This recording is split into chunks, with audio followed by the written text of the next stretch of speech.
Okay. Good evening, family.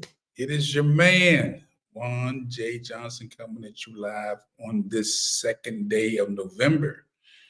We're looking forward to the very explosive, very powerful conversation on this evening. We got somebody here that's maybe stranger to these airways, but not to social media, not to the nation.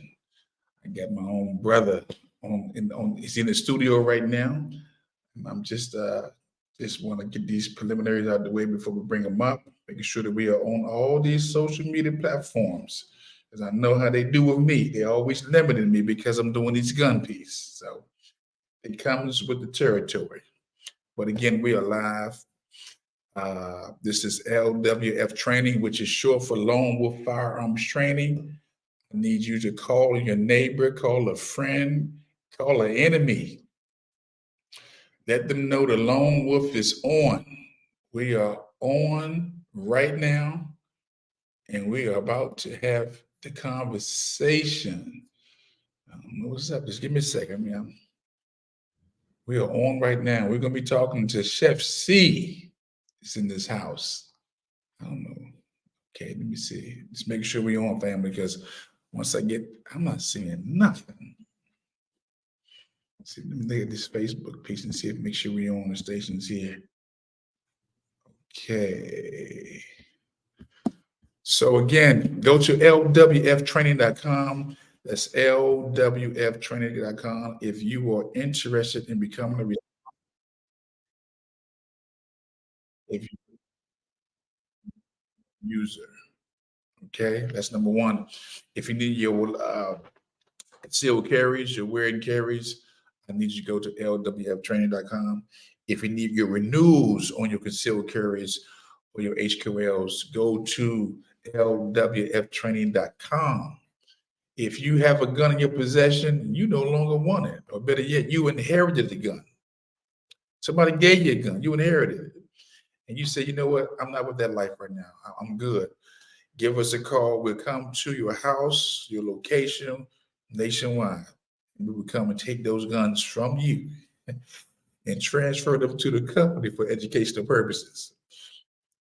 We don't have enough guns. So again, the more guns I can get, the more guns we can train with, and the more guns you'll be familiar with, and the more guns you'll be comfortable using. So with that said, again, go to lwftraining.com again for all your firearms needs. And I like them froze. I like them froze on this. Oh my God. You like we frozen right now. Give me a second, family. So again, also, we do have that intro to basic firearms. It's an hour and a half class. We can do that online, in the privacy of your own house. We can go over all the parts of the gun, safety, the laws of your state. Right now, family, there is no reason in this world, there is no reason in this world that you should not be a responsible gun owner and gun user. None. I've been saying this time and time again that we are in the era of war, family. That war is upon us. We are funding two wars, family. We're funding the war in Ukraine. We're funding the war in Israel. And you right now need to become a responsible gun owner, gun user with no excuses. We have a flood of people coming through our borders. They've been unchecked, and they just don't come here, family. They bring their culture. They bring their inappropriate behavior, their inappropriate habits. Not saying all of them, but because they're not being thoroughly and properly screened, we must assume the worst. We must assume the worst. But that's another conversation for another day. I want to bring my brother aboard so we can have a discussion about from the soil, the bloodline. I mean, all the good things that Brother Chef is doing, and let him just tell you who he is, why he is, and what he intends on doing. So look here. Let me present to some, and let me introduce to others, no other than my friend, brother from another mother, brother, solid dude. Matter of fact, he's so solid that, how I say this, I tell you what, I'll let him say it. I'll let him say it. Just solid, just solid. Present to some, introduce to others, my brother, Chef C, you are in the place. What's up, my brother? Brother Juan Johnson, what's happening? Can you hear me? Unlike yourself. Let me see if you can hear me, brother Juan. Let me see Got if you. I we got you. tapped in. Let me get that. Oh, I hear you. I hear you. I hear you. There you go. There you go. There you go. Yes, sir. Yes, sir. Brother Juan Johnson, Lone Wolf Firearms. What's the word, brother? What's the word? What is The happening? word, the word is you, Chef.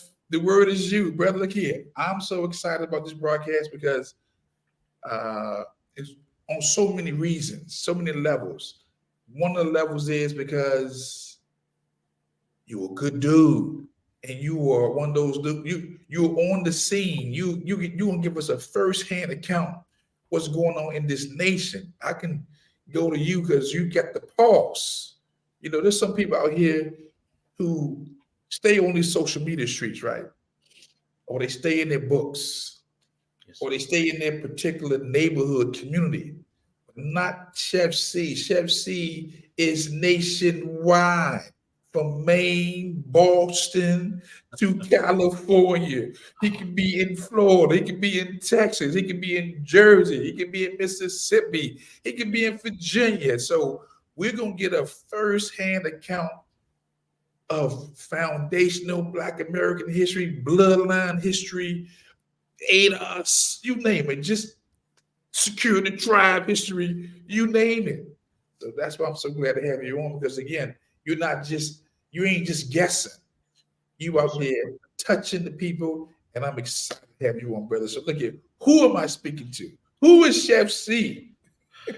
well, Chef C is just a very another guy who who doesn't believe in talking. He believes in showing you better than he can tell you.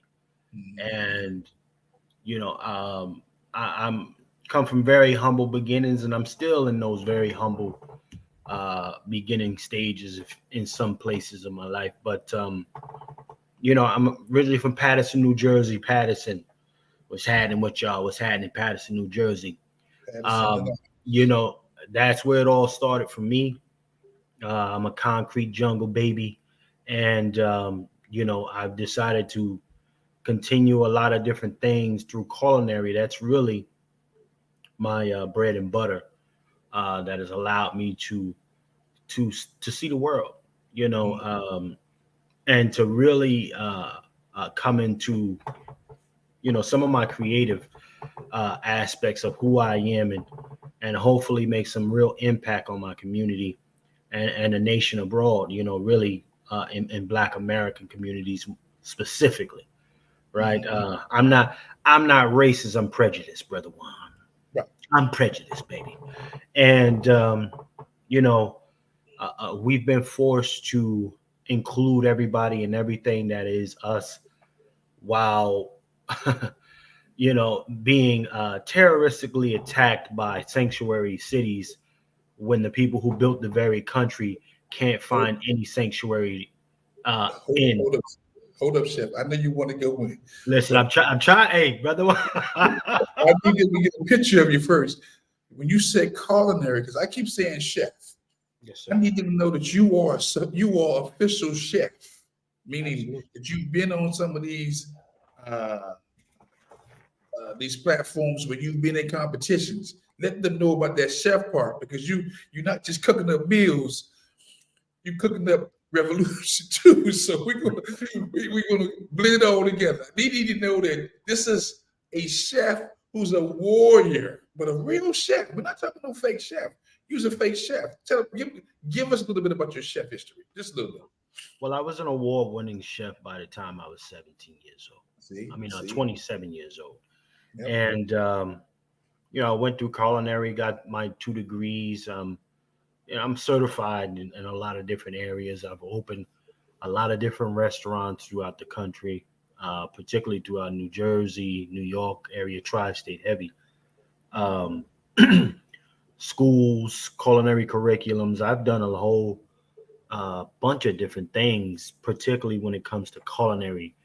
I play that lane very hard, and um, I don't veer away from it too much. Something is always incorporated in my life when it comes to culinary. So I've been on Food Network and all of that other stuff. I'm not going to give those platforms any shine, but nonetheless, I was on Food Network. So, um, you know, a few times. And, it was really, it was during my younger years. It was a goal that I had for myself as a young man coming out of the streets of Paterson, New Jersey, then into Hackensack. But, that was something I had always promised myself I would do, is get on that network, and really try to be an example for people who come from environments such as myself, um, and show them that there's opportunity out there when you really got skills, when you Right. put your head down and focus on a task.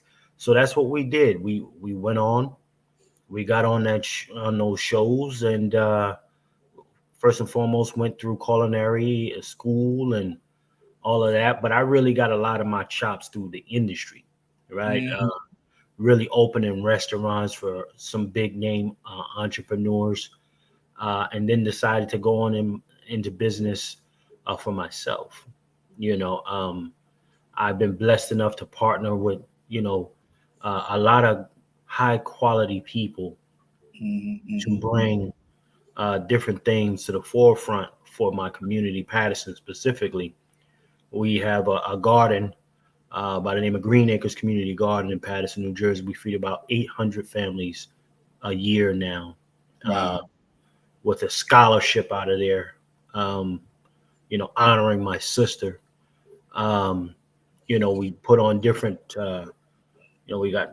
we do all kind of stuff. We got our market that we do every Saturday. We don't charge for food. We give it away. Wow. Everything is given. It's been given away for the last 9 years. Okay. Um, Unfortunately, with some stuff like that, we have seen some change in the community. However, it hasn't stopped, the initiative that I've been blessed to be a part of with Deacon Davis at Green Acres Community Garden, Okay. of bringing, high quality, non-pesticide produce to Black Americans in the area. So, Okay. it's a growing thing, and we have, you know, especially the deacon being such a talented farmer. He is such a Black American farmer, unapologetic. Y'all go there to the garden. Everybody's welcome to go. You go to the garden, you're gonna see this Black American heritage flag hanging up, and you're gonna see the Juneteenth flag up there. We don't shy away from who we are, uh, and it's always used as an opportunity to educate, right? But go ahead, brother Juan, you got it. What got you interested in the whole chef piece and the whole food piece? Because I'm pretty sure that people come across this, some youngins will see, you know what, because we about to go, this is just the fluff, because we about to go in. But for those who see this video, what made the chef decide to get involved with the culinary piece? Culinary.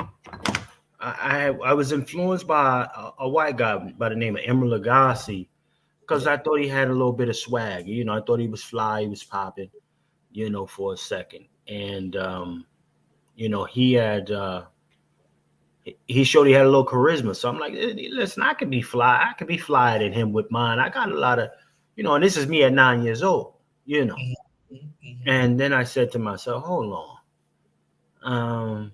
It's a lot more than just getting into the business. Yes. And but I wanted to stick with it. It's something, my whole family can cook.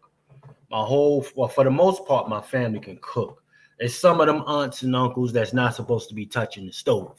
We got to keep that 100. But Yes. overall, my family can cook. And I've been blessed to have some of those genes get passed down to me, those hands. And, you know, um, they never really decided to take it this far to the Right. level that I have. Right. However, I'm sure that it is a genetic thing Mhm. that I decided to go ahead and make it much bigger and take it to the highest of levels, from opening establishments all over the country Mhm. to being on major television to having a business of my own where I've created some really high end chefs, just teaching them my skills and everything like that, and really just being something that makes sense in the community that I come from, and continue to go back to the community that I come from first and foremost, not ever forgetting that,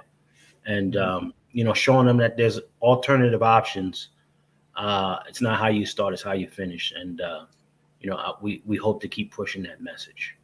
And one of the last, another question would be: you put some respect on your sister. Say it again, brother Juan. I said, and you said you wanted to put some respect on your sister. Yes, The sir. impact, the Well, impact of your sister on this whole situation, this whole chef piece. well, my sister, I I had always wanted to do something Mhm. um, that would be different um, from the typical stuff, and I had the portal already. I had the situation already to kind of make it happen. Um, but then I wanted to make sure that more of the world was aware that we do have this kind of a resource, and it's coming from us. Um, Right. you know, my sister was a very artistic young lady, you know, finding her way. Um, Unfortunately, we just, cancer has never been good to our community. Yes. Yes. And Yes. she passed away very young, um, before her time, because of cancer. But, I wanted to keep driving, and this is her right here.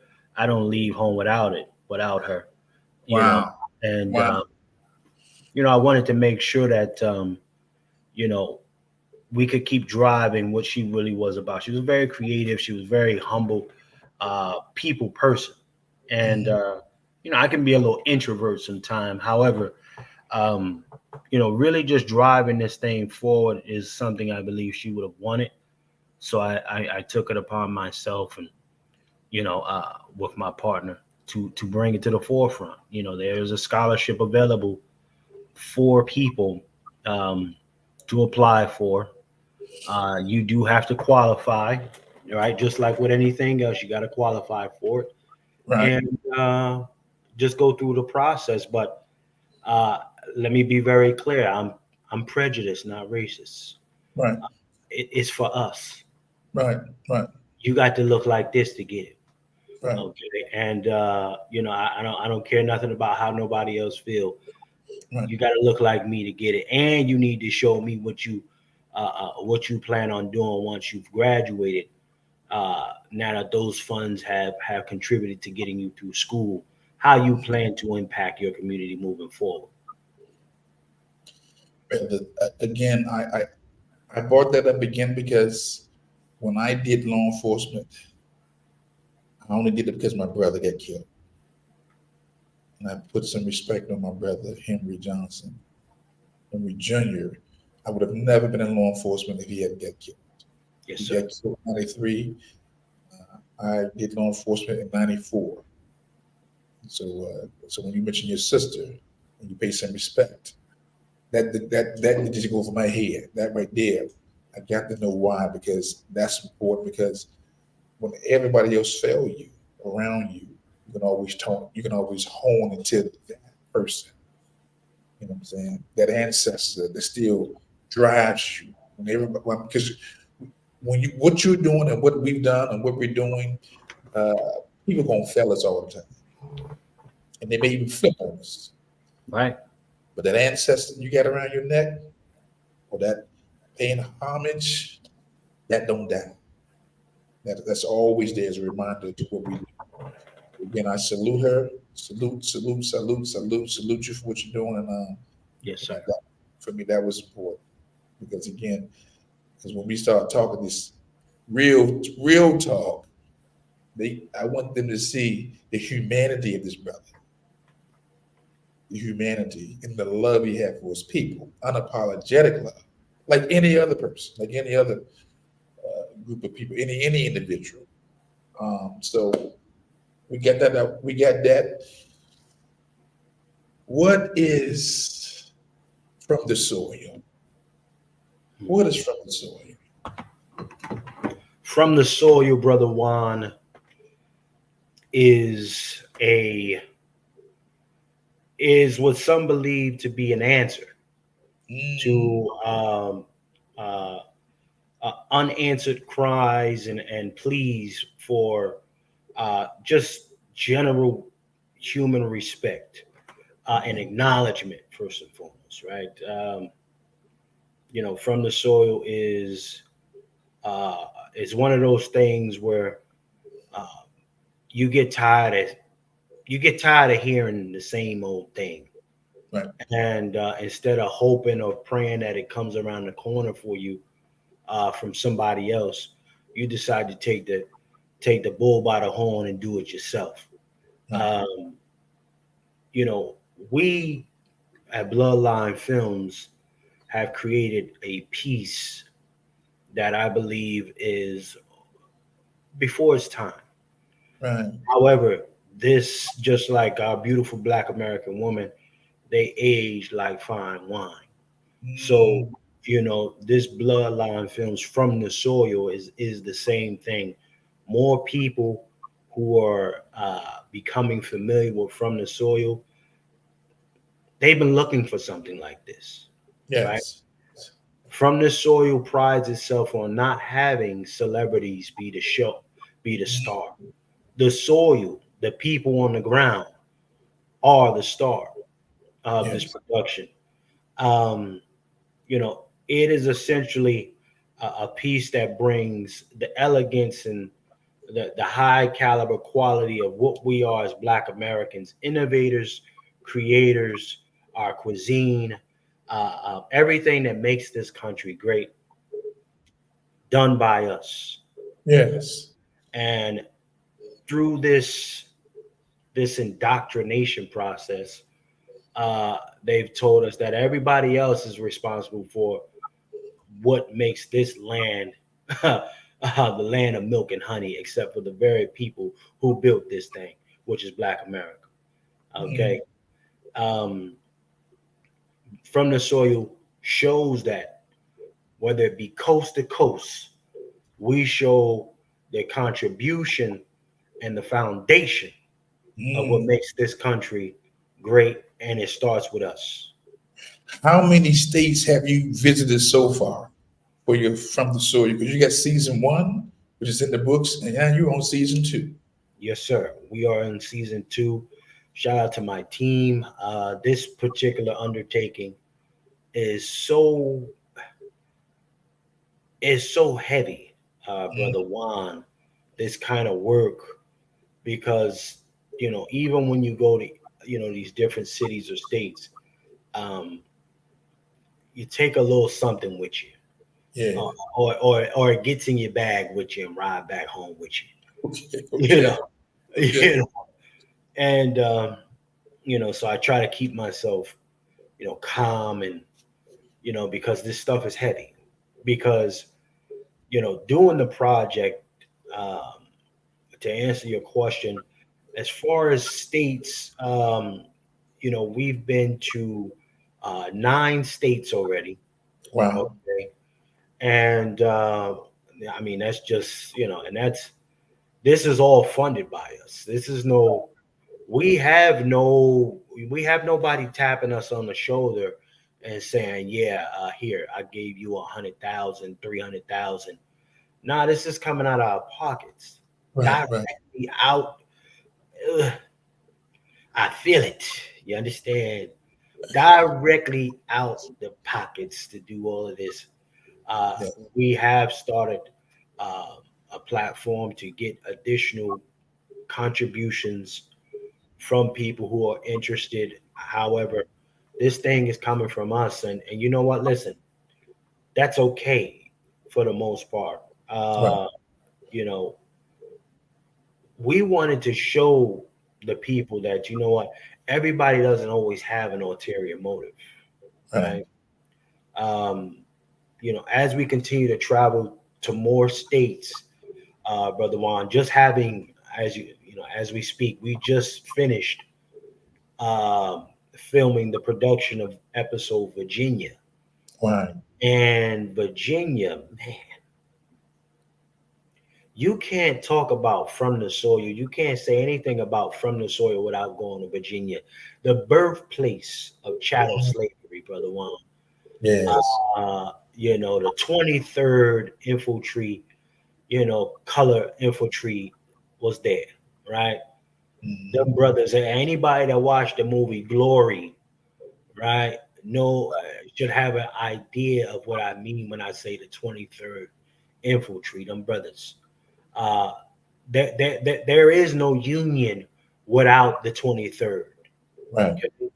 And them brothers, a lot of them volunteered to go Mhm. into the force to help the other enslaved Black Americans at the time get out. That's why they joined the North. Right. And Right. Right.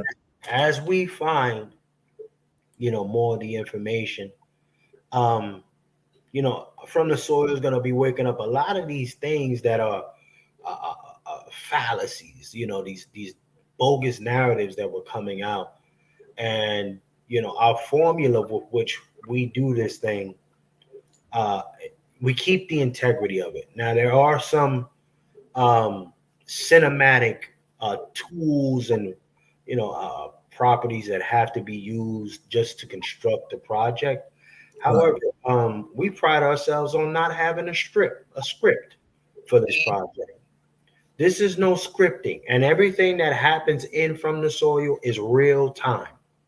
Okay, so if you see us advocating at a reparations rally or Right. going up on a politician, this is happening in real time. It's Right. not scripted. It's not an act. We didn't say, "Oh, hold on, stop, cut, and do that over again." None of that's happening here. Do Um, do you have a video in queue so that somebody so the audience can see a clip of one of your very professional? I'm talking about professional From the Soil. If you can cue it up and play it, we'd appreciate it right now. I'd love to all see right, it. brother Juan, let me share my screen, sir. This is our very first pilot of From the Soil. Um, and the only pilot, and it was good enough for Netflix to offer me 1.5 million for this thing. But we turned that down Yeah. be, because listen, you're lowballing us, and we know what that is. If you're Right. gonna offer me that, is way worth way more. So we're gonna share the screen, brother Juan. Let's share the screen. Let me Bring it see. up. Let me add Let that. me see if you're in here. Let's see if you're in here. I just added you on. Okay, so that is it. So we can see the screen there. I think we're on. Yep. Yes, Okay. sir. Okay, so this is From the Soil, ladies and gentlemen. Uh, and I would like for you to really just ask yourself a question. The media that you are forced to consume on a regular basis, do you see yourselves in it? Mhm. If you don't, there is no reason why you should hesitate from subscribing at the bare minimum to this project, and on the top end, contributing as you would to your utility bill, because because we got to keep this work going. So I'm gonna spin the block, brother Juan, and play the track for the family. Looking forward to it. Let's see it.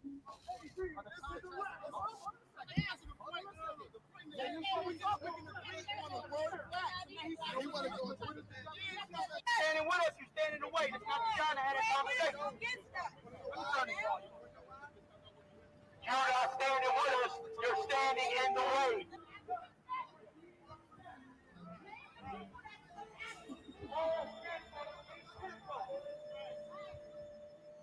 There is a population here in the United States who has a strong history of building and constructing all that is good and exceptional.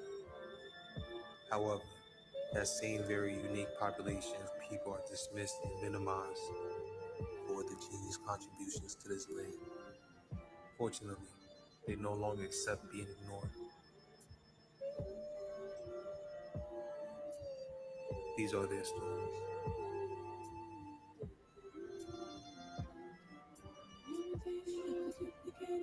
You can copy, but you cannot copy that sound. Imitate and never duplicate it. You can copy, but you cannot copy that sound. Imitate and never duplicate it. You can copy, but you cannot copy that sound. Imitate and never duplicate it. You can copy, but you cannot copy that sound. Imitate and never duplicate it. You can copy, but you cannot copy that sound. Imitate and never duplicate it. You can copy, but you cannot copy that sound. Imitate and never duplicate it. You can copy, but you cannot copy that sound. Imitate and never duplicate it. You can copy, but you cannot copy that sound.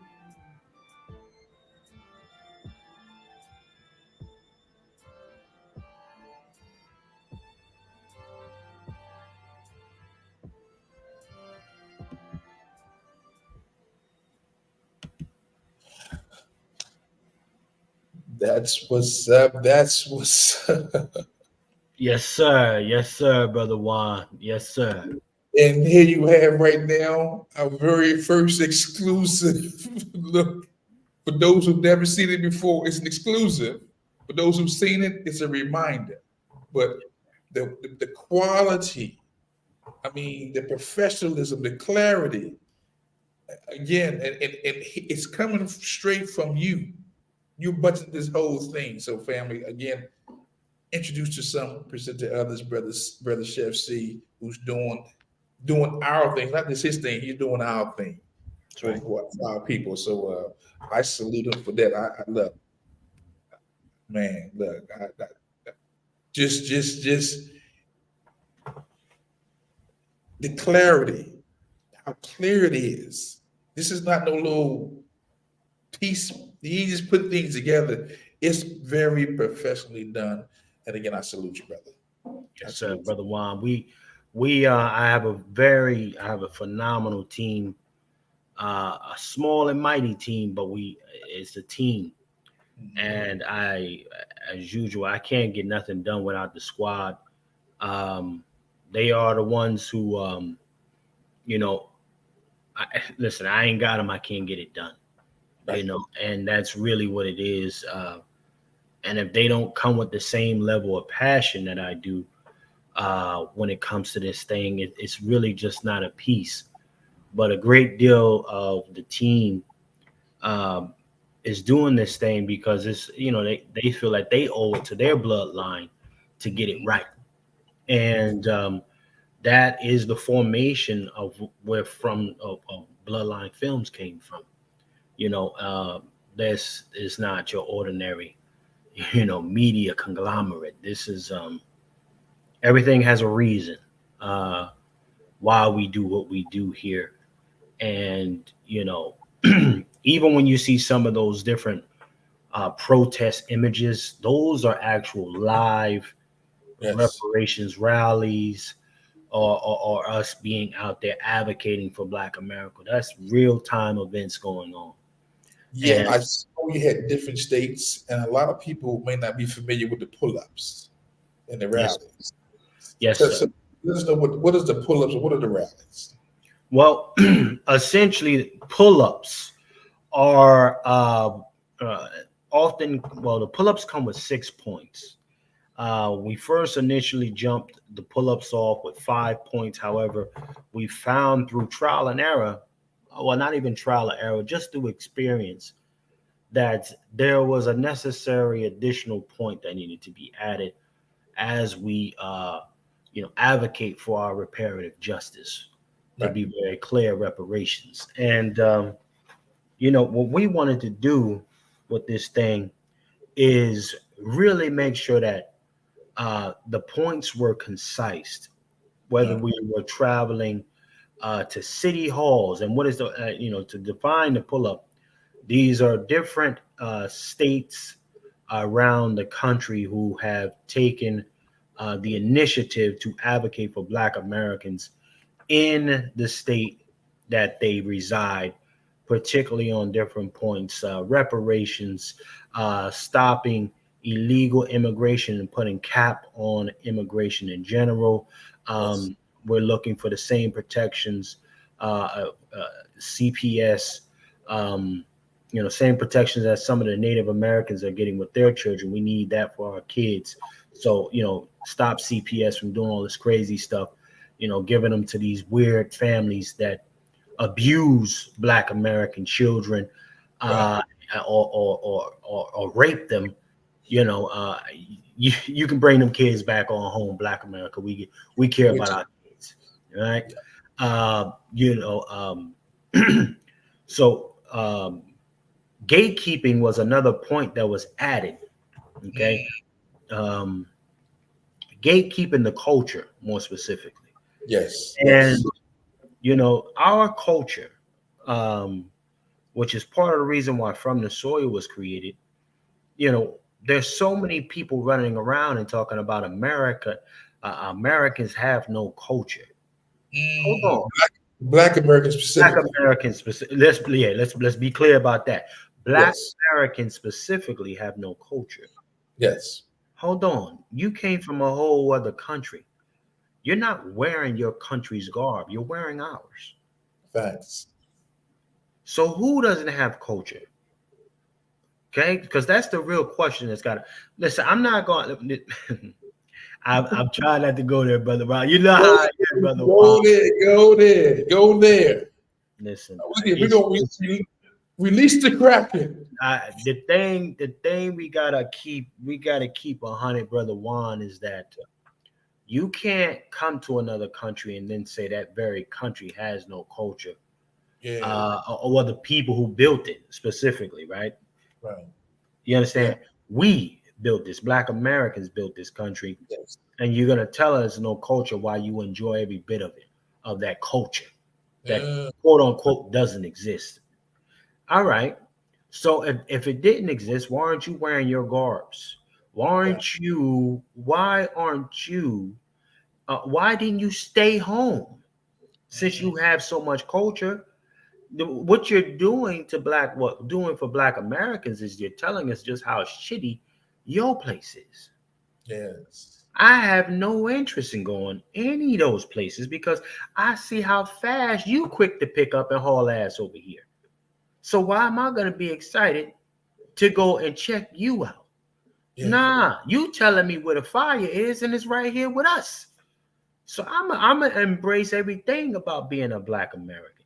Everything about what makes this country great started with people that look exactly like me, like Brother Juan. Okay, and you weird invaders need never forget that. Okay, you are lucky to come over here. You're lucky. And that luck is running out because the gate is about to close.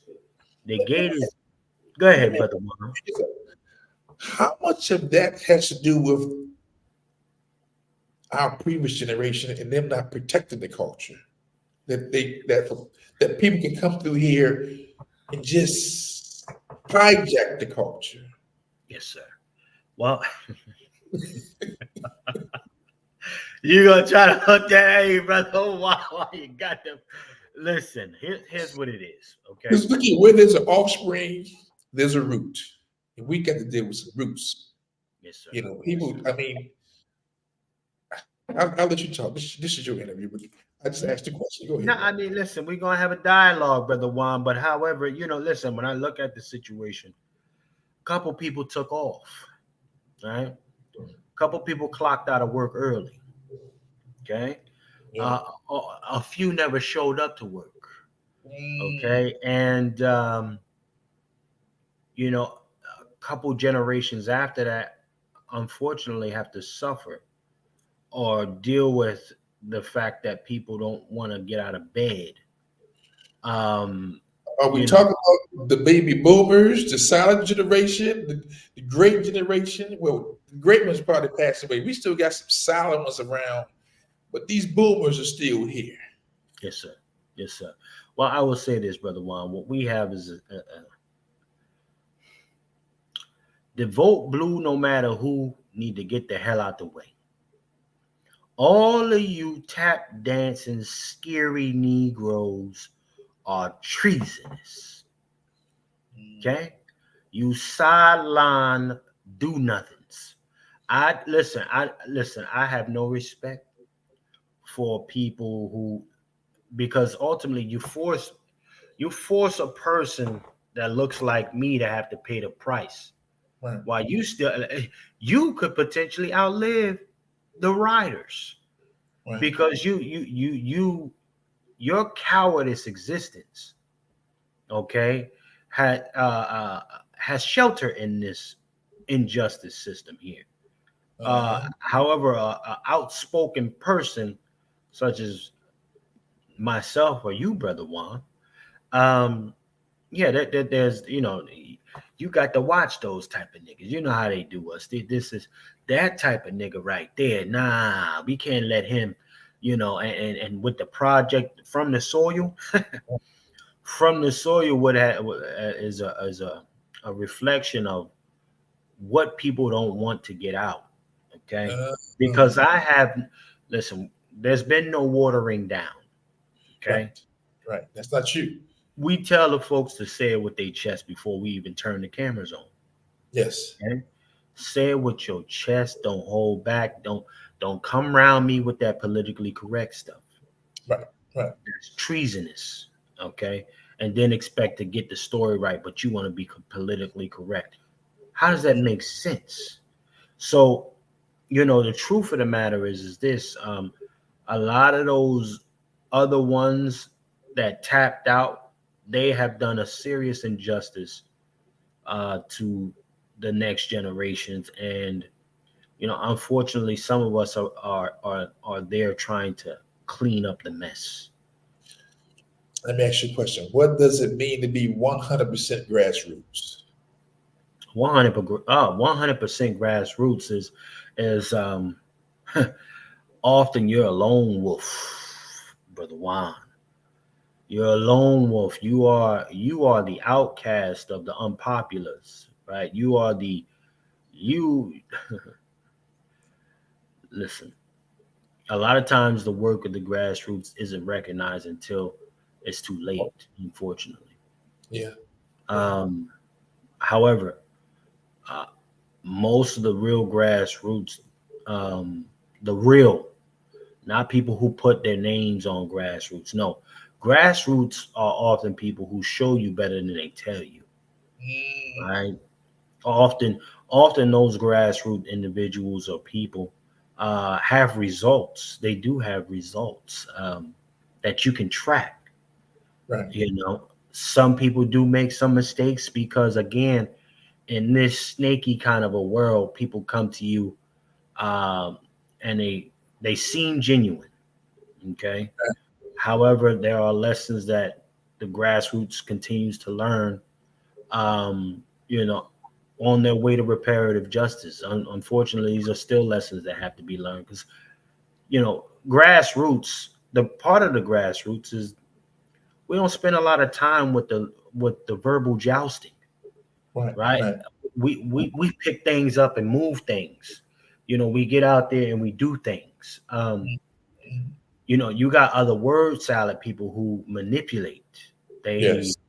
and they got all types of books to train you on how to manipulate a person, and they got these goofy ass books by these white boys that's called 48 Laws of Power, and niggas is reading this shit and then trying to go test it on their own folks. And some cats are caught in it because they're deers in the headlights, and they're not familiar with these manipulative tactics. Right. So they become victims of it, Right. And especially now in the world of I want everything yesterday in social media. Right. You know, it's who how can you become proximity to the thing that's hot? Right. And niggas will do anything for clout, is what I'm seeing. Niggas is still doing things for clout, and not moving a needle nowhere in the right direction for the community. Let me ask you about, along with the grassroots piece, the Lake Lanier Mm. is undefeated. Undefeated. Lake Lanier, the attitude and the fire that Lake Lanier has, the unbiased. Lake Lanier is the greatest version of an eye for an eye. You Mm, know, or fuck around and find out. Lake Lanier got that. Cause Lake Lanier know they don't put the message and the bird done went out. On listen, if you get in here and you fuck with me, you might not get back up out this mother. And people still testing Lake Lanier like it's soft. do you have any history on Lake Lanier that you can share with the viewers or the subscribers? Listen, I'm not gonna. I won't say that I do, but I know Lake Lanier got more bodies than the cemetery. And you know what? I'm proud of Lake Lanier. I'm proud because Lake Lanier was a Black American city at Yes. one point, until they decided to flood the fucking thing out. Yes. Okay, Yes. typical white degeneracy tactics that has been going on and plaguing all of our thriving Black American communities around the country. They do Yes. weird shit like this. But Lake Lanier said, all right, all right. You don't fuck with the right one, and been catching bodies every year since then. Catching bodies. Every year. And a Becky, a Jesus, they got a Juan, they got a Ching Juan in there a couple times. They don't Lake Lanier know what it is, but it ain't catching none of us because we know. I can't remember the last time Lake Lanier caught a body from a Black American. Facts. I don't even know if that is even a thing. Like I gotta look at now. You got me going. I'm gonna have to look into that. But Lake Lanier shooting fades with anybody that go in that motherfucker, and Black folks just know. Hold up, ancestors putting in work. Ancestors is putting in work. They told me we got you. If you niggas want to get somebody up out the way, take them to Lake Lanier and just walk off. Ancestors got it from there. So watch this. Let me move the conversation. So on a lighter note, Boston.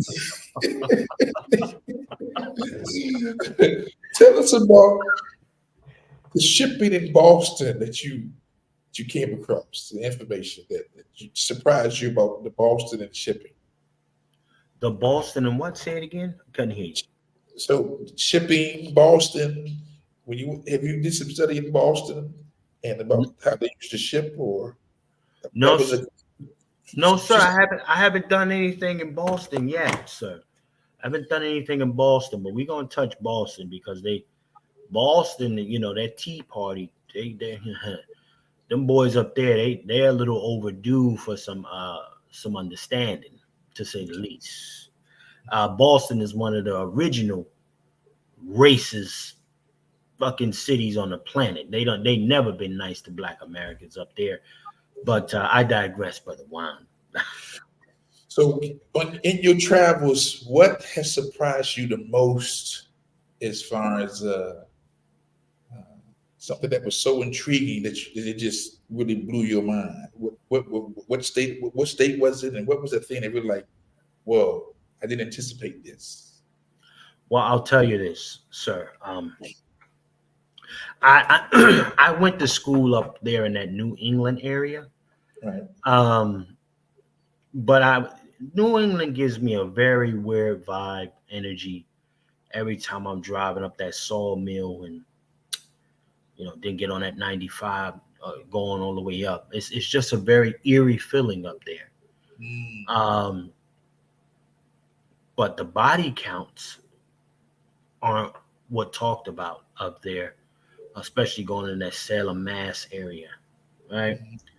And they tell you it's a lot of, that Salem witch trial thing was a bunch of white ladies. Nah, no, it goes a lot deeper than that, and it had to do with some of them. Some of them witches was a little freaky. They wanted niggas, so they got burned by the cross. Mm.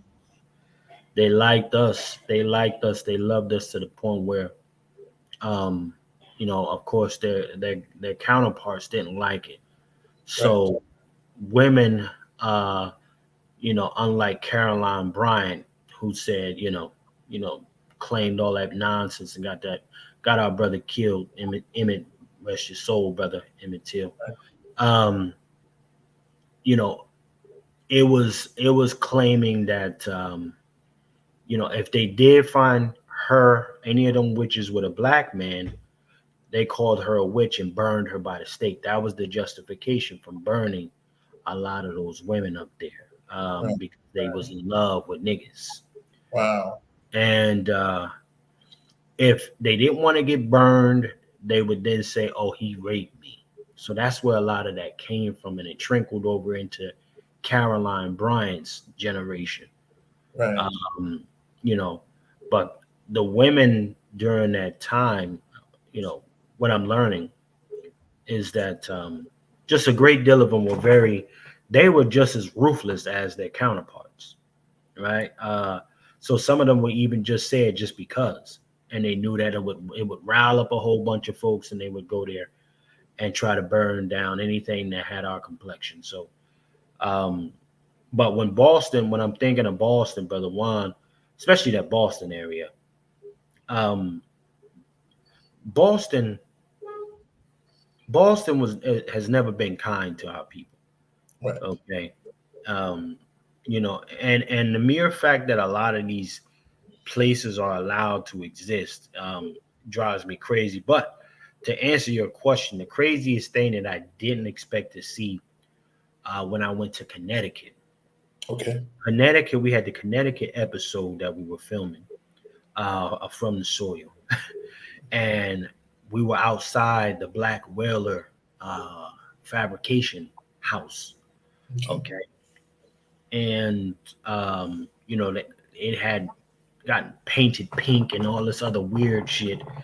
Um, but then this little white guy comes outside while we're filming, Okay. and he then asks, who we were and why we were out front the property, and we were telling the history about the Black Whalers, the Black American whalers, who were like they were the kings of the sea, at that time. 1800s. They was the kings, man. They had that whole industry on smack. Black American whalers. And the white guy comes out, and he asks us what we're doing, and then he invites us inside. Brother Juan, bruh, a lot of people, some people don't understand how infatuated, uh, a good amount of white folks are with Black Americans. But when we went inside that property, now this wasn't part of nothing that we were gonna do. This is what I'm saying, another improp kind of situation that developed. We go inside, and it's black this, black that, all over there, and it's this little weird white guy. And I'm like, hold on, what the hell? This guy's got black mannequins, he's got shotguns. This is one of those places where you felt like if you just moved a certain way, there was a trap door to get you in there, and you ain't never leaving that house. Wow. Wow. So we got that on the Connecticut episode. And brother, I can play the trailer for you. Uh, Yes. and, Yes. and let the family see it for themselves, because this was very like it was startling, brother Juan, how it was nothing but black stuff in there. And this guy identifies himself as a communist, right? So I said, hold on. So how does a little white communist, right? Like how does a little midget white dude magically wound up having all of this property, okay, and and then unapologetically identifies himself as a communist, and nobody comes and takes the property or anything away from him. That blew my mind. The mere fact that he was allowed to have that whole property. And the crazy thing is this that we need to, touch on Right. is that property at the time, at one point, was a community center for Black American children. And there's a church that's next door to that property, that has a black pasture. Now, this black pasture uh, assisted in getting this communist that property. So he essentially he didn't have to pay for a damn thing, Brother Juan. He got the property for nothing. Um, Basically what he kind of told us, he got the property for nothing. And they took it away from the kids that had the community center there. Wow. So he got the property. He painted it pink. He brought all of this black paraphernalia and stuff up in there, and now he's living high on the hog. The dude actually lives in the joint. It's called a museum right now, Right. but he lives in the actual property. Wow. So what surprised me is that one, I didn't know a lot of the legalese. These folks get to live in these things, and it's listed as a nonprofit organization Right. that has all of this apparel, well, this these things around that particularly pertain to Black Americans. So I found it kind of like a little Silence of the Lamb action going on there. It was like real little creepy white guy energy. And my team, they stayed real close to me during that time. But my camera guy, my producer, he wanted to get up out of there, Brother Juan. He was like, "No, listen, I'm not. I heard about places like this. It's time for us to go." And The energy was off. yeah, we was trying to get that shot, Brother Juan. We was trying for dear life to get that shot. But yes, man, some things you're not supposed to go inside, and that's just really what it is. You're really not supposed to go into these things. But I got the clip here, Brother Juan. Let me go ahead and bring it on up. I'm looking for that second one. Hold on here. We have the clip of From the Soil, which should be episode, well, the trailer of the Connecticut trailer here. Actually, that's not it. Hold on 1 second. Pardon me, sir. We have the trailer for From the Soil episode Connecticut. Now that one, everybody, you are definitely free to go ahead and check out that one once you subscribe to the YouTube channel. Again, it was our goal to make sure that we bring it to everybody for free. Right. And I think we did a good job on putting together a project of this magnitude, just so that the folks can see it. So I'm going to share the screen right now, and let's bring this thing on up, Brother Juan. Boom, bang. Okay, there we go. Boom. Share to the screen, Brother Juan Johnson. There we go. It is on the stage. All right, so we got it here. There we go. Brother Juan got it on the stage. All right, this is the trailer for the Connecticut episode, y'all. And you're going to see a little white dude in there. He looks like he got a little ascot on, but he's, very like sneaky-ish. He didn't come off threatening or aggressive or anything like that. But y'all going to see what I'm talking about. And, and just peep the mannequin that's around the dude.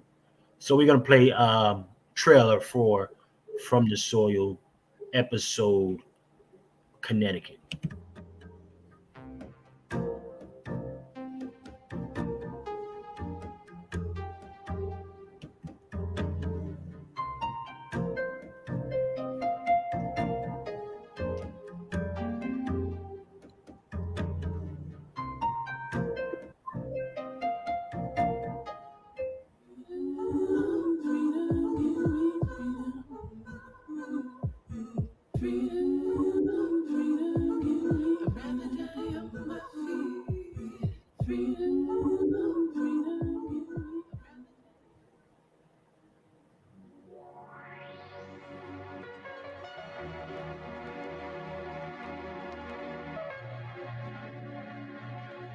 One love, y'all. God bless y'all.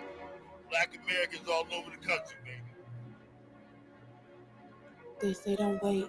When that shit get crazy, leave, give up that day. But if I had to cease my love, 1,000 seas I'd drown to stay. Cause when it gets hard, it's never even close to what I've suffered. Till you came into my life and brought some peace, removed the clutter, reconstructed trust. My heart you clutched, focused, and you aim. Pull the trigger on a life with you that nobody could grace. I could see with you in darkness, making moves and power plays. In the shadows of the sunlight, ultraviolet super rays. See, I can look at other people's creations, but I can also You see the little white guy? He I was saw, I crazy. saw, I saw. Oh.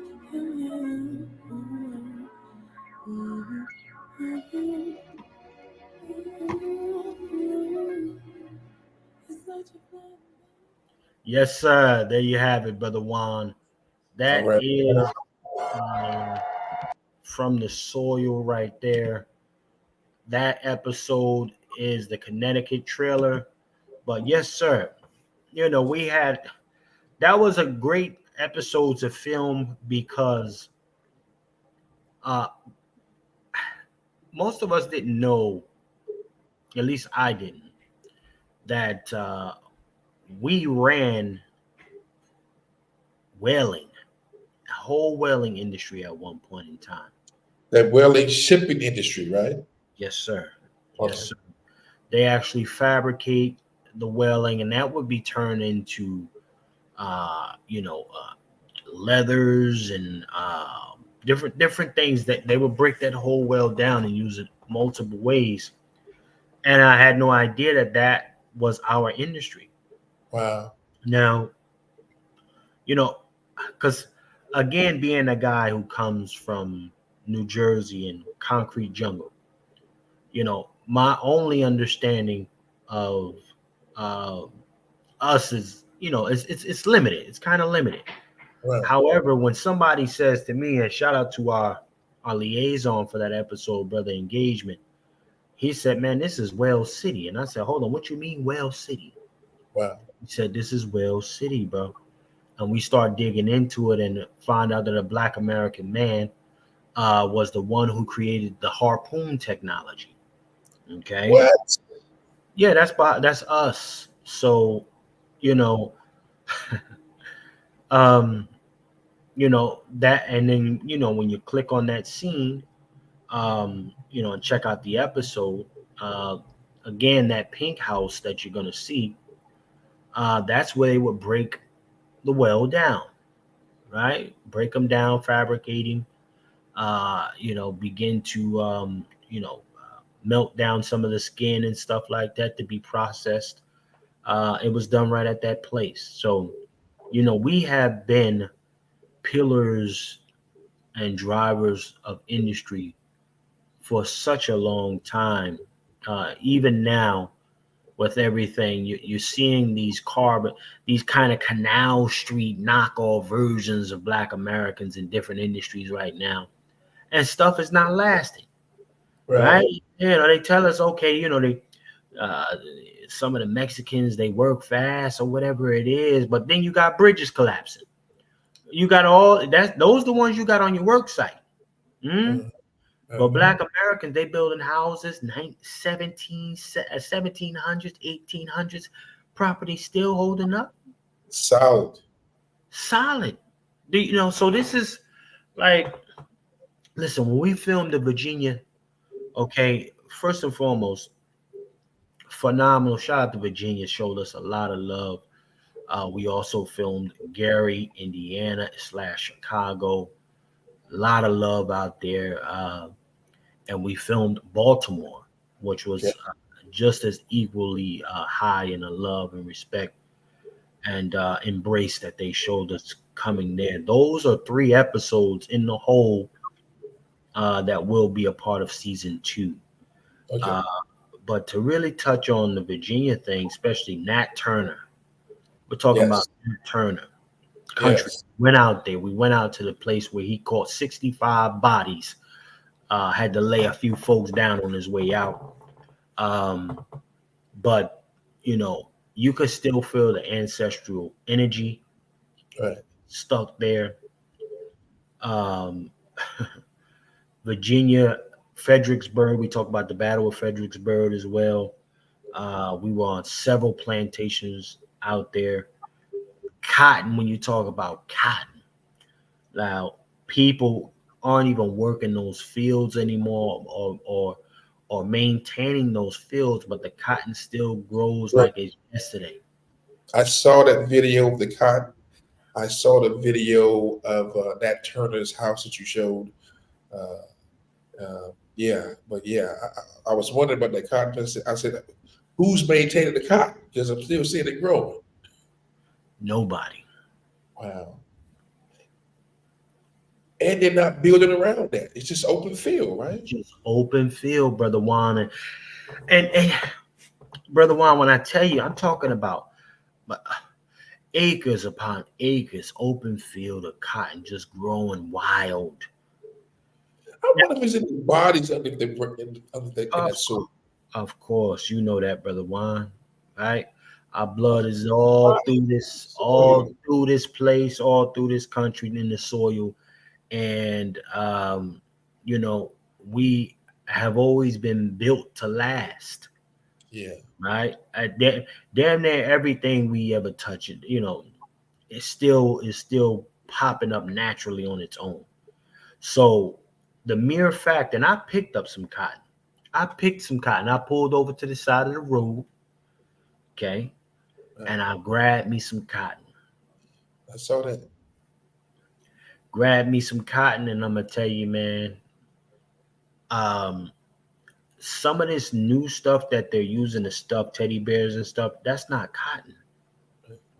I could tell, I could feel the difference in it. I was like, and it made sense to me now. I'm like, it makes sense why cotton was king at one point of time. And you know, however, I had to say this, you know, something that's so soft leaves a trail of savagery, you know, behind it. It leaves a trail of savagery and just chaos for people. But you're like, for this little thing here, bodies had to hit the dirt. You know, people had to be fed to alligators. Children, more specifically, right? You know, people that look like me and you, Brother Juan, would have their mouths pried open, or not even pried open, but their teeth broken because they were forcing the funnel in their mouths to feed them, because that particular slave at the moment decided to defy their quote unquote master, right? Because he or she just had it up to here, but they are still very good laborers, right? So they can't afford to allow this slave to starve him or herself to death. So they would force these things, break their teeth, Brother Juan, punch it right through their teeth. And some of them, because they would punch it through their teeth, they would take their tongue, Brother Juan, and cut their tongue. And continue to force feed them while their tongue is bleeding all over their mouths. These are the things that we've seen, and you know, unfortunately, some parts of Virginia are still trying to hold on to that. They call that valuable history to them. They love that history. Wow.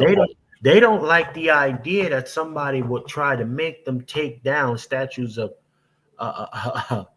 or not even statues, just little plaques of cotton and some of their generals that they loved over there.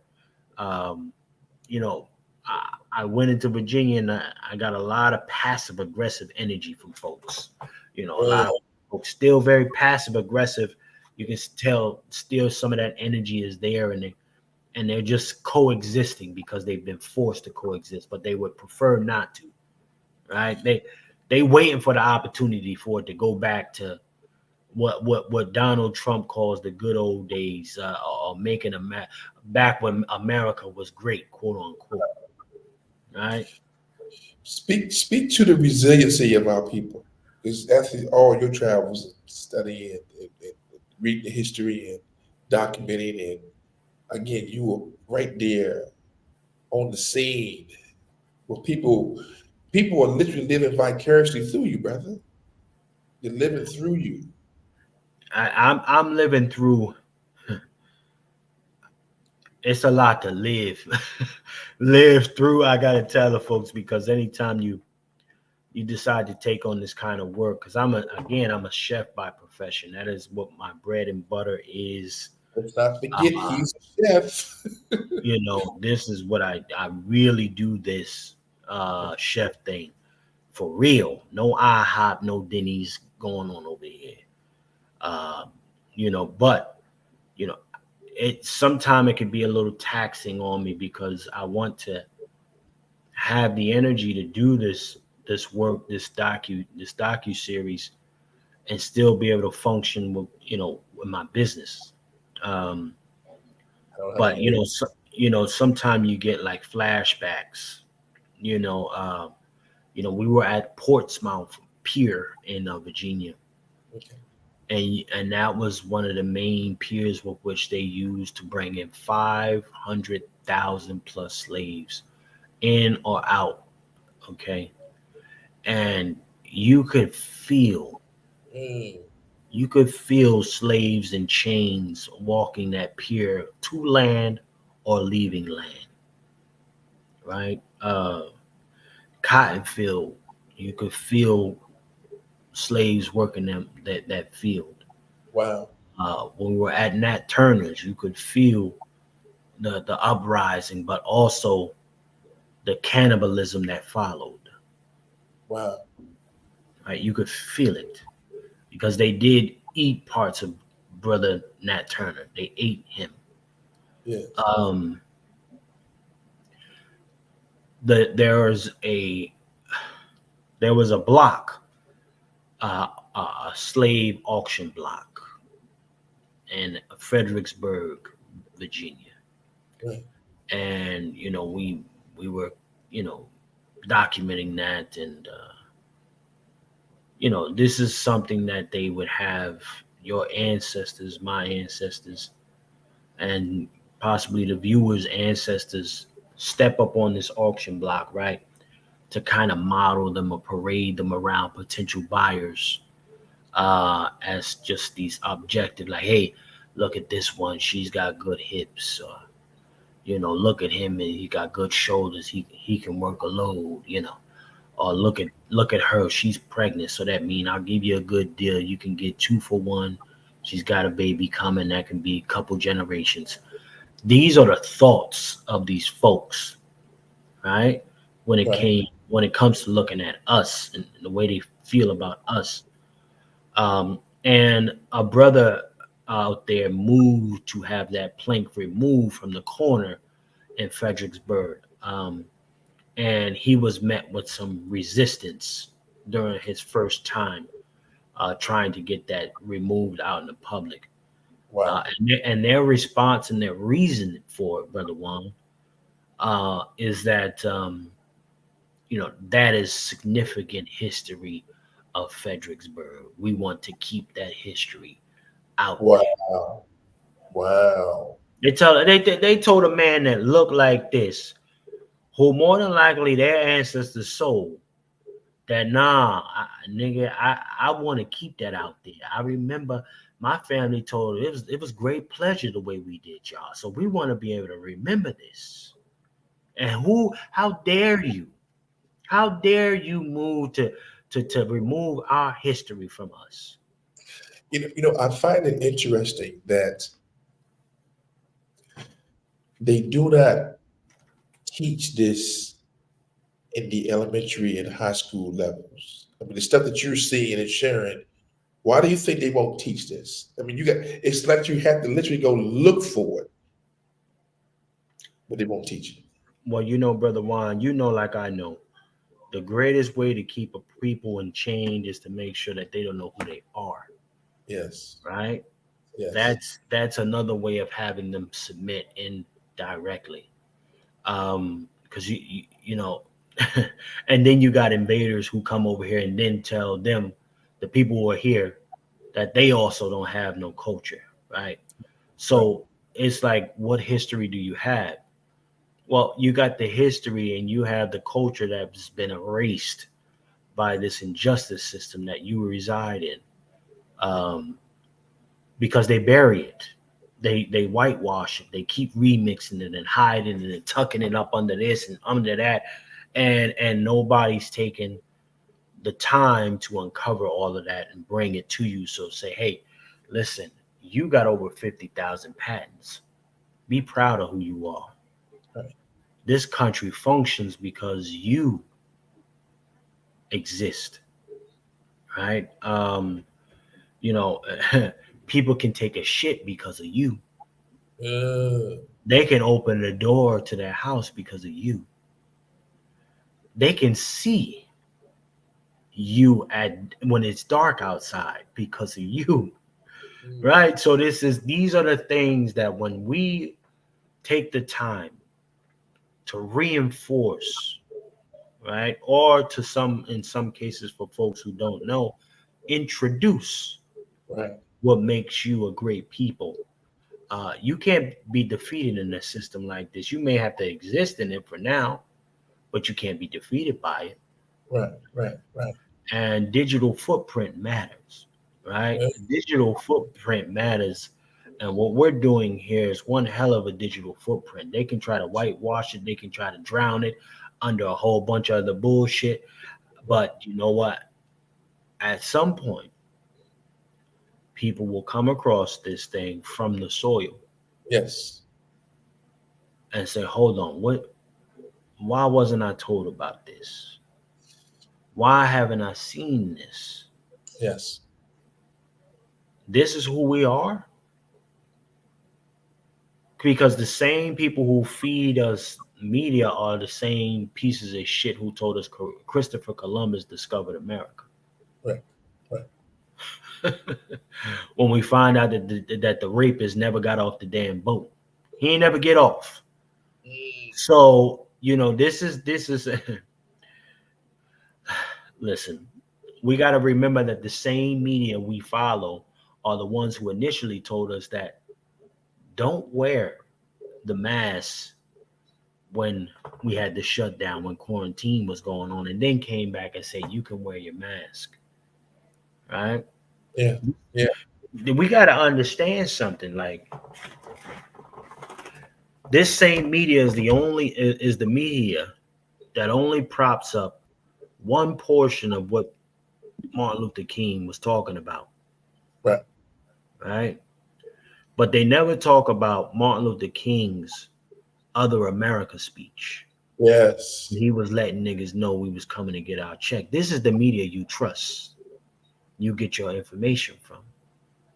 No, not anymore. And that is part of the solution with which gave the foundation for From the Soil. So this. Yes, Go ahead. sir. Go ahead. No, I just want people to understand that you know, From the Soil is only going to capture what makes us great. Right. We've seen enough about what people are saying makes us a shitty people, Yeah. a quote unquote, and that's the lower level version of our class. And then it's not even, and to some degree, well, a great degree, it's not even us. It's people who share our skin complexion, these melanated other folks. You know, we Black Americans, okay, Yes. we have civilized while living in a savaged environment. We continue to civilize. Facts. Uh, Facts. Facts. and, you know, our presence, see, if they could get rid of us, they would have already, but they need us because ain't nobody else creating shit. Even while being under a chokehold, we are still creating. Prime Yes. example, From the Soil. So we, you know, listen, I would say this, Brother Juan. the more Black America takes back what's theirs, the more restorative confidence in who we are as people um, uh, begins to circle around this country, circulate around the country. And everybody, if you're in here, make sure you subscribe to From the Soil Yes. TV on YouTube. From the Soil TV on YouTube. You Actually, don't have From the Soil you TV. don't have a little banner that goes at the bottom. You don't have Let me try to find that for you, brother Juan. I will put that there, sir. From the Soil. Because it's not letting me use my StreamYard banner on okay. here. I can only communicate through private chat, so I will put that in the chat for you. But Let me however, yes, sir. Go ahead. ask you that question as we wrap it up a little bit. How you started and where you are now? What's the biggest difference between when you first started From the Soil to where you are right now? We've seen my team and I have grown. That's right, Claude. Strong remain. That's for sure. My team and I have seen other places where we can get better as far as the way we present this project. Some of the obstacles that we had to get over in the beginning is not having a true idea of how to do this, because, to be very clear, we are not seasoned filmmakers. I can't tell. We have no degrees or anything in this. We just have passion, and we also have enough information of what we don't want to look like through the current media that's being put out there right now. So we've created this because we like to play a very fine line between TV quality and movie quality, right? Yes. And we believe that is a lane which we're going to own. I think you already created it. You're right there in the middle right now. I mean, you're actually a trailblazer. Yes, sir. Yes, A sir. historian, trailblazer. Um, Matter of fact, I really believe you guys are being studied because you don't have a big production. If you never told nobody what you ain't had, they would have thought you would have had it, because the way the quality of the content that you put out there, brother. So um, I can only imagine what's going to be like when you get the resources and the money. Whew. Brother Juan, listen, we know what it's going to look like when we get it. And that's part of and they know. That's what scares the living shit out of these folks. They don't want, they listen, if we could we can afford to bang this out, because we wanted to make it 9 episodes this season. We're just going to stick with the 7 formula with this season as well. But Brother Juan, nobody wants this is dangerous. Good. Correct. Very, very dangerous, and I like it that way. Because listen, we're the only people. Let's be very clear about something. Black Americans are the only people who have an anti-literacy bill. Yes. Okay? We were the only people who this government made it illegal for us to read. Yes. Wow, they put in all types of other bullshit legislation because we couldn't read it. Yes. We didn't know. Okay? But then they messed around and allowed us to actually read at some point. In addition to that, them wanting to have being great record keepers, that also plays against them as well, because it does. Listen, knowing that a lot of these slavers, these former slavers, got reparations, because that was essentially their insurance on each of the slaves that they had. So they got reparations, right?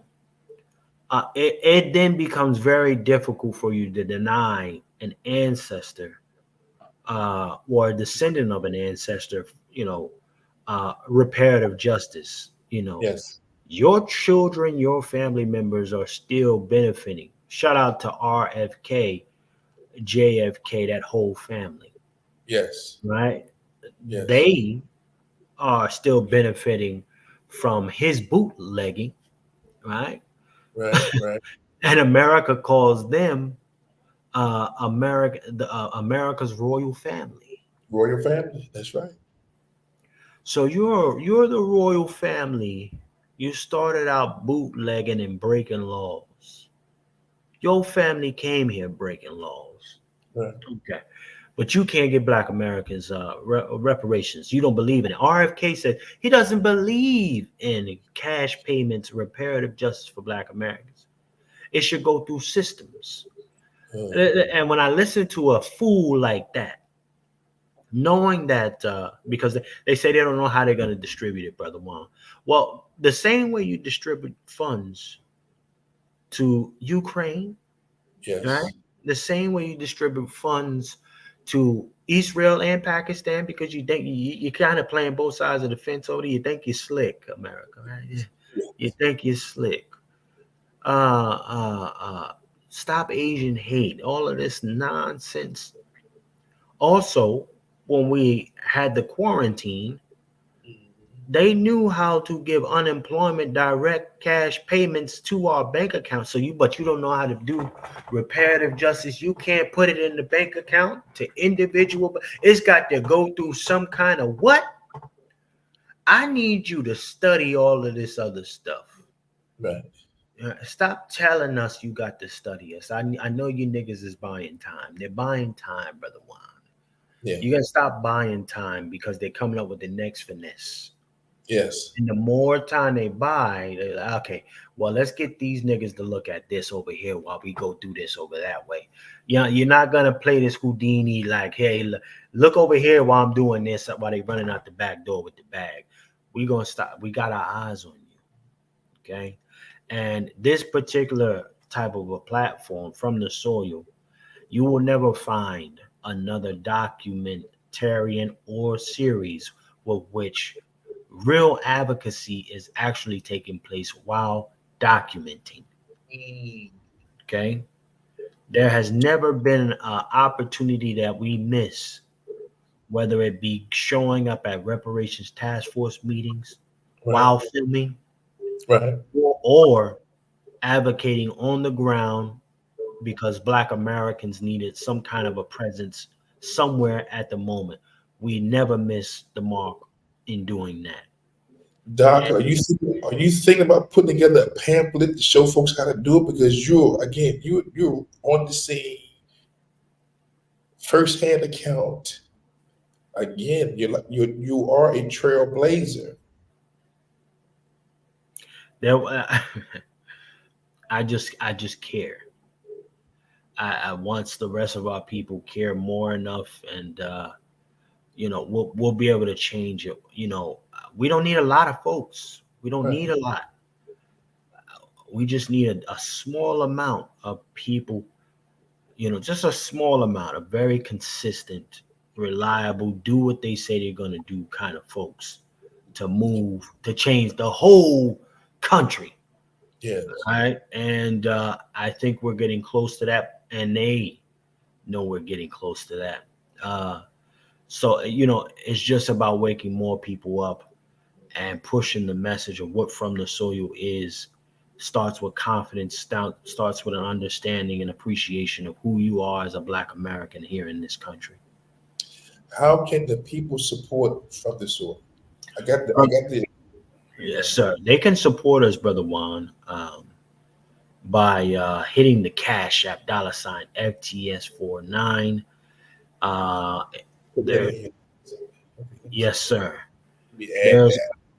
There's also a GoFundMe that is live right now, sitting at about $1,800 in contributions. Our goal is 150,000. That'll give us 3 seasons. Is that SFT49? FTS49. Yes, sir. $ FTS 49. Yes, sir. It's right in the chat. We also got the GoFundMe, and you can visit our website, fromthesoil.tv. You can go there, check us out. Um, and also, while you're there, we got the apparel. You can get your Black American Heritage Yes. flag hat right here. What This about the is hat? What's the hat? What is it? well, What's the symbolism of that hat? What's the symbolism? What does the it mean? Tell me. simple. Well, Melvin Charles and Glacy are the original makers of this Black American Heritage flag, which is a specific flag only for us. And it was created because, again, like myself, these brothers said, hey, this American flag is on everything. It's all over the place, but we need something specifically for us. Right. And these brothers came together and they created this flag. The red is for blood. That sword represents our fighting spirit. Black, you can't go wrong with that. It's who we are. Right.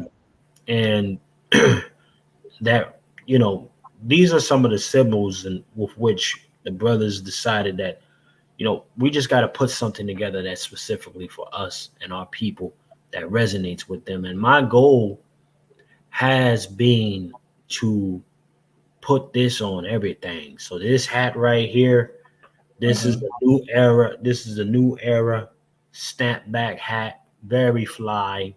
It's very contemporary as well. We got the Black American Heritage flag Converses.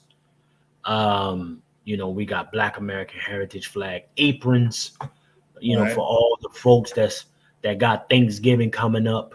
I don't need you burning down the house. I don't need you to make these unseasoned greens. Some of y'all ain't cooking greens right. So get you a Black American Heritage flag apron, so you can cook it up properly. And you got a From the Soil t-shirt on there. We got a lot of fly different things on the site that you can check out and purchase and get it delivered to you. And feel free to subscribe. Go down to the bottom of the page when you go to From the Soil, and there's going to be a V there. That's the private platform that we have. Everything is there. But however, again, as I mentioned, go ahead to the fromthesoil.tv, From the Soil.tv YouTube, and you'll be able to go ahead and watch. Actually, let's make a moderate correction there, Brother Juan. I'm going to send this to you real quick. You can just remove the .tv and just make it From the Soil TV. That's the YouTube platform. .tv is the actual website, y'all. So okay, thank you. Yes, sir. Moved it. So what I can do is separate that, right? So Boom. keep the .tv, but make another one. Check it out. I just threw it in the private chat. It should be literally that From the Soil TV, no dot. From the Soil TV, but also keep From the Soil.tv. That's the website. All right. So let me do this. All right. Yeah. So go here. So yes, if anybody wants to get a hold of us there, you can reach out directly, private message us. We're always able to get a hold. You can get a hold of us. That's not too hard. We do have the GoFundMe as well. If you feel more comfortable with that, feel free to hit the GoFundMe. You can find that on the YouTube platform as well once you go there. So that's From the Soil TV on YouTube. There is a GoFundMe there you can access. So any contributions will be greatly appreciated, y'all. How's that? Yes, sir. Yeah. So you got the website, then you got the Cash App, and then you got the YouTube. Yes, sir. So that's it right there. Again, Brother Juan, I really appreciate you bringing me on the platform, sir, and giving me the chance to bring it to your folks. Man, listen to me. The pleasure was all mine, because I think that a lot of people see you, they hear you, but they don't understand you. And this is truly a down to earth, let you just talk, no interruptions, no cutting you off, no back and forth with you. Just you just saying, look, this is what I'm doing. And you almost said I ain't got no business doing it because I'm a chef, but I love my people so much, I'm gonna do this. So again, for all those who had any questions about your intentions, there's no way in the world you can look at this interview and see that this dude for growing his body. He loves people. Okay, I found this on the web for us to get a hateful bone in his body. Check it out. You see this? Or this thing is always listening, man. Always listening. So you can't see this video, right? Whether today or 10 years or 100 years from now. Because I know our people are going to be searching for answers because the betrayal has been so great among us that our people will be searching for answers. The next generation after us, who stood in the gap and who stood up for us? And they're going to go from the soil. And they're going to see that there was somebody out here who really, really was sincere about being pro-black American, unapologetic freedmen, bloodline from the soil, and stood 10 toes down on the square. Okay, so it's my privilege to have you on this platform because I know it's never how you start, it's how you finish it. And finishing strong, bro. You started strong, you finishing strong. And I want people to see the man who started it from the beginning to where he is right now. You know, because you'd had the Dr. Shorts on, remember me and Sister Sean, and you know, that first season, Yes, sir. Season, you know what I'm saying? But even I see the evolution of you from the first season, from your content. You know what I'm saying? Yes, sir. Yes, sir. You've always been human, but I'm saying I've seen the evolution. And I appreciate it. That's what I said. I got to have my man on because, again, it's a long time coming. Should have been here a long time ago. But you know what? Divine timing, ancestors knew, bruh. Again, nothing but love and respect for what you're doing. And I'm hoping that the people will support. This is the new way of let me say this thing right. If they can go to their churches, their mosque, go to their motivational speakers and support them, right? Then they should be able to support this because this is the replacement of your mosque, the replacement of your temples that you go to, your churches. Hey, you said it, Brother Juan. I ain't saying, don't throw me out there. They're going to try to. I'm saying it because, again, they have been in business for so long. The business of brainwashing. And the results are in. Where we at? Are we better than we were 60 years ago, 50 years ago? Are we better? Are we in a better place going to these places and spaces and giving our resources, our money? Or am I better now sitting here listening to you talk about history, our history, and the need for this to be shown to as many as possible, and the need for it to be financed? I'm not afraid to ask for the money because I know this is a good work. All this selling this pie in the sky is over. COVID shut that down. There's no going back to that old way. There's no going back to these churches. There's no going back to these mosques. Look, I believe that God is using common men like ourselves to do uncommon things. You know, you like a John the Baptist in the wilderness, crying out for your people. That's what John did. If you subscribe to whatever scriptures you subscribe to, John was talking to his people, not to everybody else. You're talking to your people. You know, like you said, I'm talking to my people. Or everybody else, or just listening. Brother Okay. Wad, don't have these folks banging on my house, Brother Wad. Now you done put me to no, Brother Wad. Listen, You he would- said that, y'all. I ain't say it. He said it. Goddamn. I I'm know you don't just- like the shit that I say now, but I ain't say I'm John the Best. No. Trust me, you, John, with the camera, trying to wake up a people who've been asleep for too long. But they didn't go to sleep on purpose. They was put to sleep by the elders. They was put to sleep by generations of silence and boomers. Mm. You know what I'm saying? Put to sleep. So now we Xers or millenniums got to wake them back up. We're cleaning up the mess of at least two generations that literally failed us. And they will not even apologize for not protecting us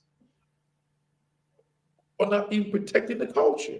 What you're doing to others like myself, we're trying to reintroduce responsible protecting the culture. I do the gun piece unapologetic. Okay?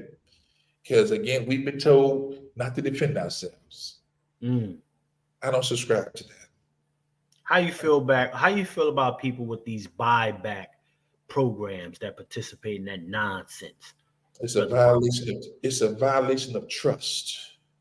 How do you give back something that's going to protect you and your family? How do you give back your weapons to assist you to protect yourself from seen and unseen danger? Because it's the danger that you see, and it's the danger you don't see. But at least you have within your possession the ability, the arms to protect yourself from animals or humans or even aliens. Mm.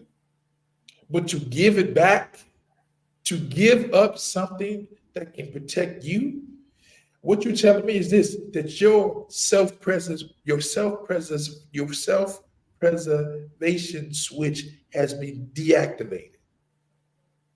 You need to reactivate it. So when I do what I'm doing, I'm just trying to reintroduce the people back to responsible gun ownership. Mm. I need you to be serious about protecting yourself, your family, your friends, your community, your city, because we may have whole cities of Black folks. Your communities, you may have a whole community of Black folks. The state, we just may have a whole state one day of Black folks. And maybe the nation, because folks are dying mysteriously by the thousands. Numbers are falling among the white brethren, the Asians, all of them are dying, especially after this COVID piece. Mm. Mm-hmm. They're dropping like flies from the shot, from the boosters, from the fentanyl. They lying about the numbers, man. Folks are out here dropping cardiac arrests. Bruh, we could see a shift overnight, over a couple of years, and then we may be responsible for maintaining this society. I mean that. See, I'm looking at the big picture. If you're going to drop a biological weapon on us, then you must expect collateral damage. Folks are going to die. We just need to make sure that if it's us that's going to be around because of our immune system and our tenacity and our will to fight, then we need to make sure that we can maintain what the grid, electrical, the water, and all these other plants, nuclear weaponry that if they're dropping, somebody's gonna have to take over and use it. Somebody's gonna have to maintain this. See, I'm seeing a bigger picture. I'm seeing folks bringing their people here so they can take over the grid, the electrical, the water, so they can come into these spaces and places that we're not in, but they will let them in. and show them the ins and out and keep us the lower class. Mm. That's a fact, brother Juan. That's a fact. There's been so many different classes and populations of people flooding into our particular communities. It's not by accident. It's definitely a design. It's playing. And I'm glad that you push the importance of 2A, practicing that 2A, and getting comfortable with the great equalizer, as you say, brother Juan, the great equalizer. Every family, if you don't have an equalizer at home, you need to get you an equalizer. And this is where we are, unfortunately. And America never fought for the soul of her. She just took her soul, because remember, we got a couple things that, first and foremost, the Statue of Liberty was a Black American woman to begin with. Yes, it was. However, many will assume that they modeled that statue after some white chick, just because of the system with which we reside. But I can see it being, well, when y'all think about how Cotton was king, that statue could only be a Black American woman. Yep. because she gave birth to the labor force that built this country. Facts. That's the, like, you talk about Lady Liberty. Well, that's a Black woman. That's a Black woman, because you know what? Show me a Black American. Show me a Black, at least 2 Black American families that benefited from Homestead Acts. I don't know where they at, brother Juan. Homestead Acts. Remember, there was 3 of them. There was 3. the little Irish, who came to America with $1 and a dream. Now you came here and you got land. You got a saloon. RFK, JFK. Y'all got saloons. Yes. Y'all were also allowed to continue illegal sales of import and export liquor, while everybody else was held accountable and had to shut down their businesses. Right? Black America as a whole, with nearly 100 miniature versions of Black Wall Street throughout the country, having been flooded or attacked, red-lined out, eminent domained. Yeah. You can't tell me nothing, about nothing. Yeah. There's people to this day who can recall going through the whole eminent domain thing. They're still alive. Some folks were told, listen, we need this because we got to make a park here. Right. What? They took your home, your property, because they wanted to make a freaking park. Seneca Village got demolished, and all of those Black folks got poisoned up out of there because they wanted to make Central Park. That's right. That's right. That's right. Man, listen. I'm not trying to hear nothing. Black America can't afford to give a shit about what's happening to nobody. Stop bringing that shit around us. We don't have the luxury. Until somebody repair us, I don't want to hear nothing. Don't bring no Save Ukraine, no nothing around me. I don't give a shit. I don't want to hear nothing about no sanctuary cities. I don't want to hear about nobody trying to find refuge. I don't give a damn. Repair, and listen, just repair my people.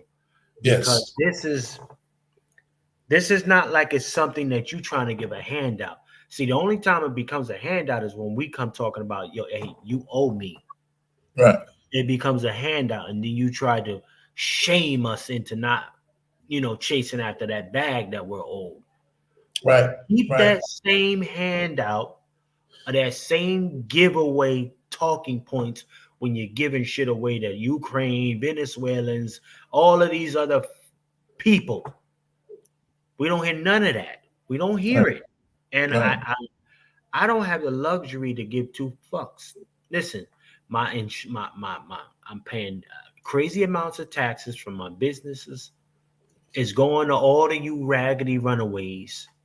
Okay, all of you desert running, banana boat sliding, empanada eating, borscht boiling, all of you folks. Okay, I did not agree Right. to having my taxes go to any of y'all. I wanted to go back to my community. So until then, okay, because that's some real dictatorship. That's dictator stuff. That's extortion. You're stealing from me, America. You've been stealing from me for years. I don't appreciate it. Okay. So the next time you roll out a raggedy Ukraine baby in front of me, I don't care. Get the baby from around me. Get that Venezuelan butt naked baby from around me too. Get any. Listen, you Africans too. You Africans. I don't care. I don't care. Stay home. Y'all got a lot of culture over there, according to y'all. Stay your ass there. Isn't it amazing? Isn't it? Hey, Brother Juan, Africa ain't the motherland, Brother Juan. I There's a know. lot of bastard children running away from home. A lot of bastard children running away from mom's land. Huh? Let me ask you, why are they so offended when we focus on our needs and say, you know what, we good. We're gonna step back from this. We good. Why do people get so offended when we decide to, you know what, we was gonna be neutral. We y'all handle y'all own business. We're not gonna do this right Listen, the offense is the it's not offensive. It's just showing that they don't have donkeys that they can hide behind anymore. now. Yes. So when the donkey finally turns back around and say, "Hey, I'm gonna kick the shit out of you because you keep trying to hide behind me," right? Then they don't like that, or a donkey takes a shit on them, because because hey, you've been riding me. You told me 40 acres and a mule, huh? Yeah. All right. Well, what now? You ain't give me the acres. That mule don't work this back out. Okay. Right. It's somebody got to check in now. Somebody got to check in and take care of that mule. Huh? And them acres, they look real good right now, especially right now with property value and all this other stuff. Listen, I do need to say this for any viewer. Yes. Okay. You viewers who are looking at me and more than likely saying, "Oh, he one of them. Oh, he's racist," because I know niggas like to use shit like that. I'm not racist. I'm prejudiced. Okay. If I could be racist, I probably would. I can't. I'm prejudiced. Prejudice. I don't know how to spell it, but I'm telling you, I'm prejudiced, and I know what it means.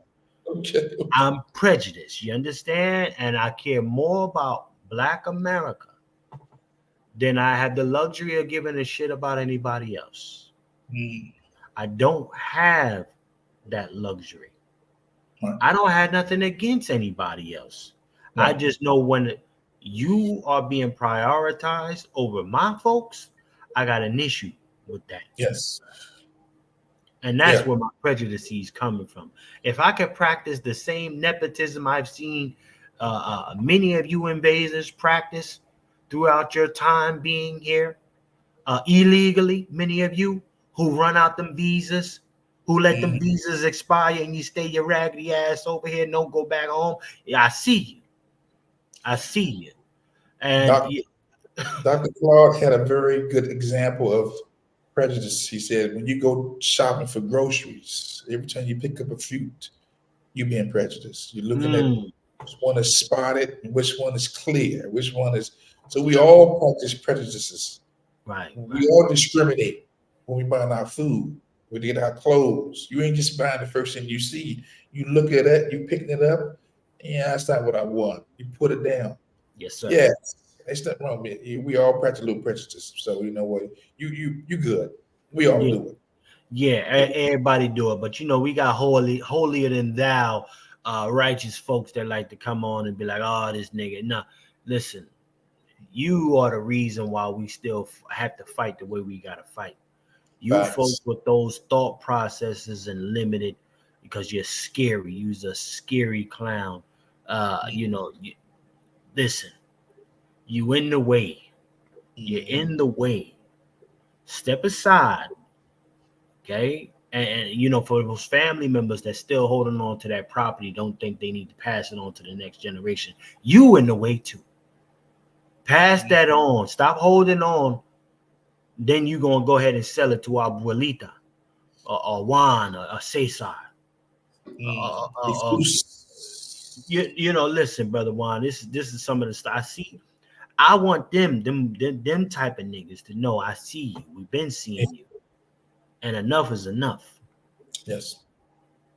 Again, we are on the line with my friend and visionary, trailblazer, Chef C's in the house, coming straight from the heart, from the soil bloodline, unapologetic. And again, I enjoyed the whole conversation.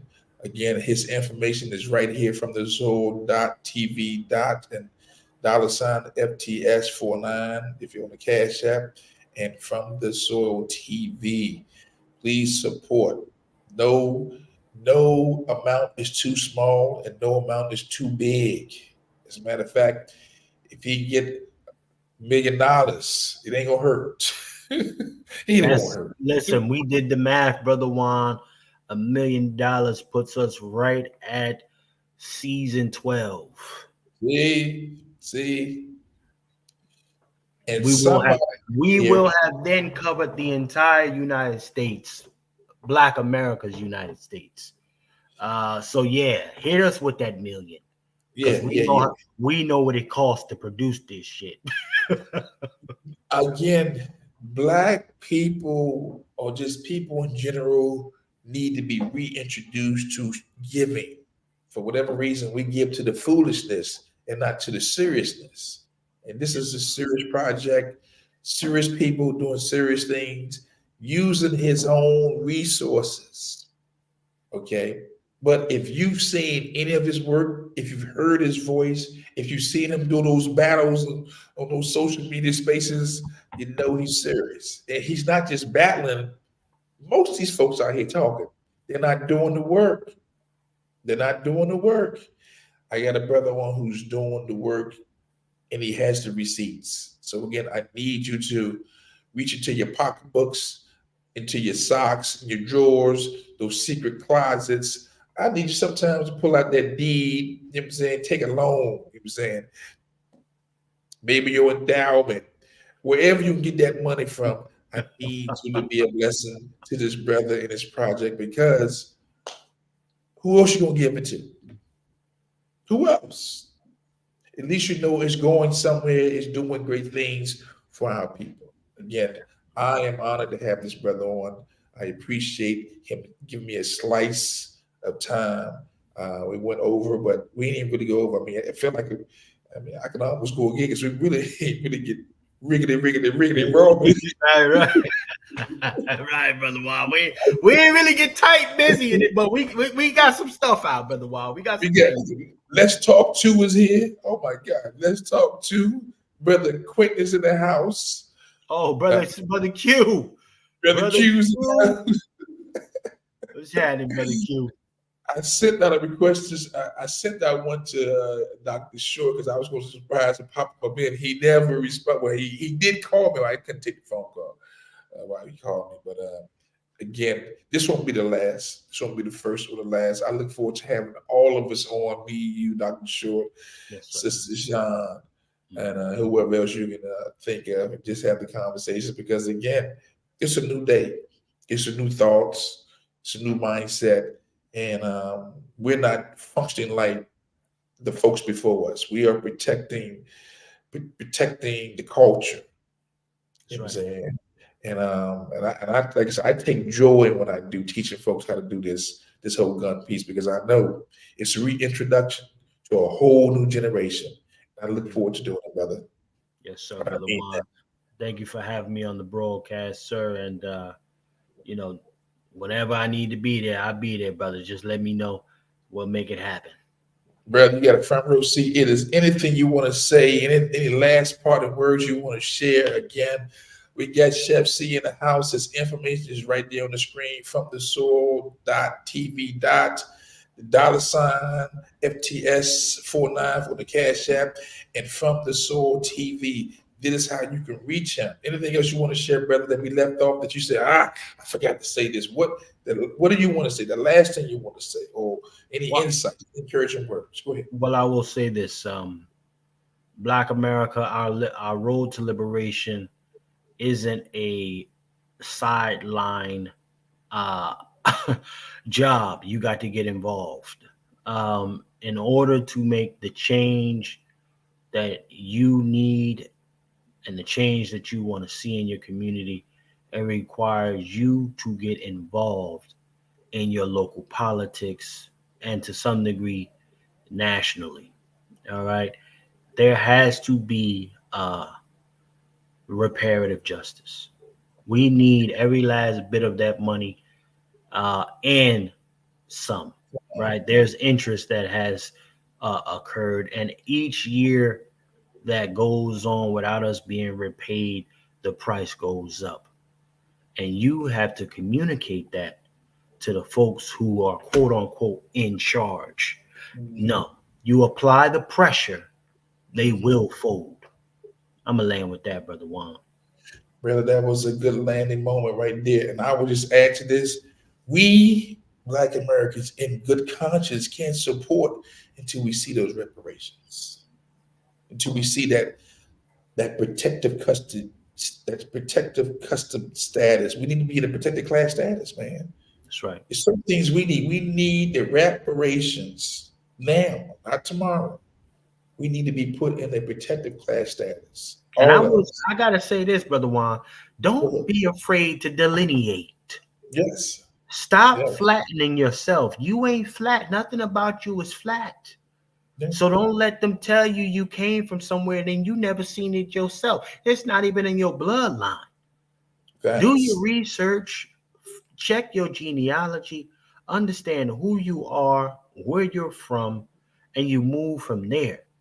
Don't ever let anybody tell you who you are without doing Facts. the research on your own. Knowledge is indeed power.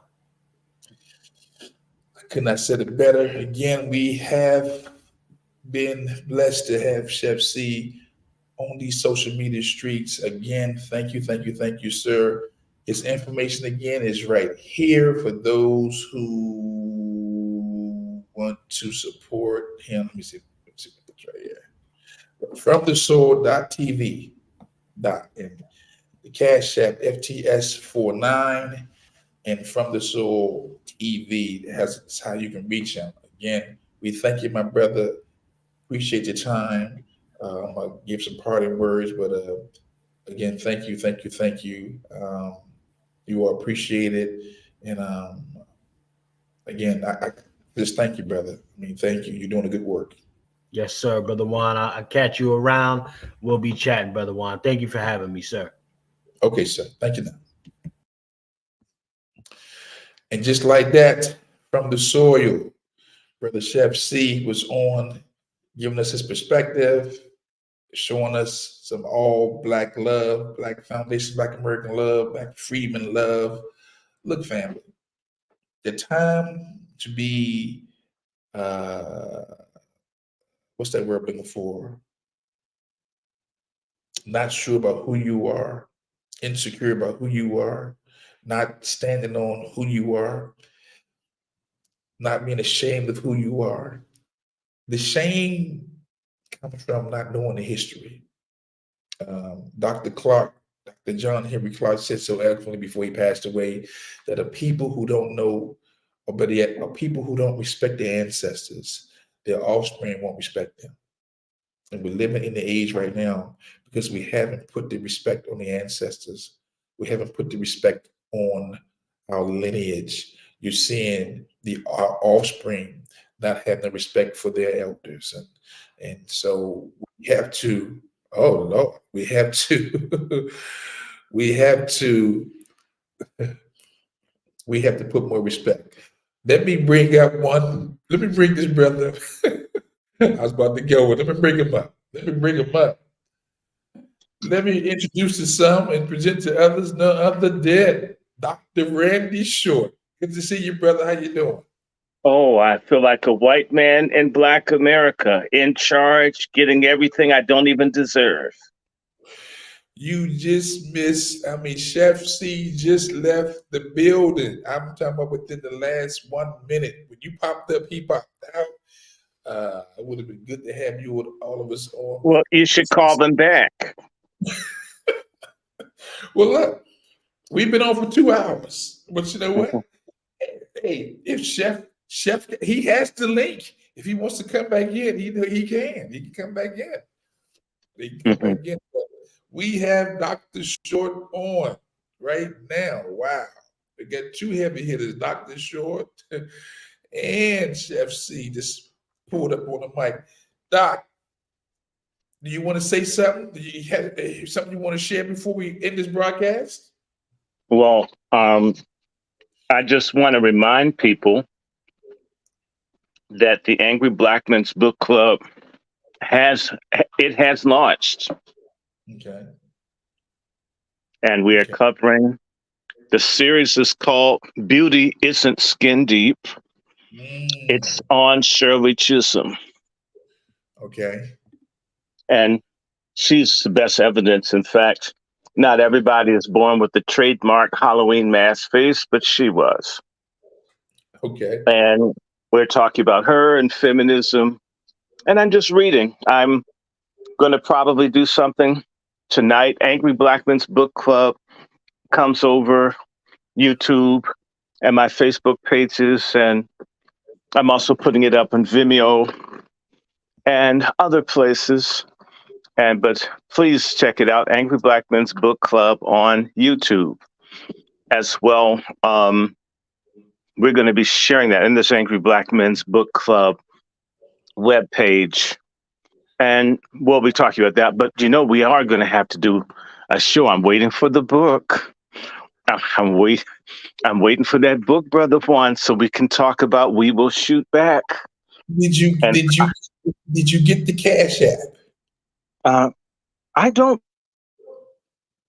Check the Cash App. So you move so much, you don't even you got money out there just waiting for you to check on it. I don't think so. I'll check again. Check again. Because hours ago. Okay, good. If it's in there, I'm getting a copy here and now. Okay. And we need to get together when? Maybe Saturday or even my favorite day, the most wasted day in Black history is Sunday. That is a day, it's sort of like a dummy Super Bowl. And we need to bust up that tradition, And yes, Sunday is a dummy Super Bowl. I think Sunday. Because I'm hear this. I'm scaling back to twice out the week. I was coming on from Sunday to Thursday every day. It's just a lot. I know that you don't have to do so much. You have to kind of see your calling as like a prostitute. They don't do 6-hour sessions. They do like a quickie. You hit them and you quit them. So you come in and you come back out. This is sort of what you're doing while you're engaged anyway. So don't spend too much time. You stay too long, you're not appreciated. But the key thing is we need to have that. And I would like to do some of the reading of that. So the minute I get my copy, we could do a show. I may even rush the book. So that way we can talk about it and enjoy it. Well, I tell So you what. again, Angry Black Men's Book Club, and I want people's support. And I want to shout out to you that your numbers are going up. So you've got 2 shows on the board with over 200 views, and Yes, that's good.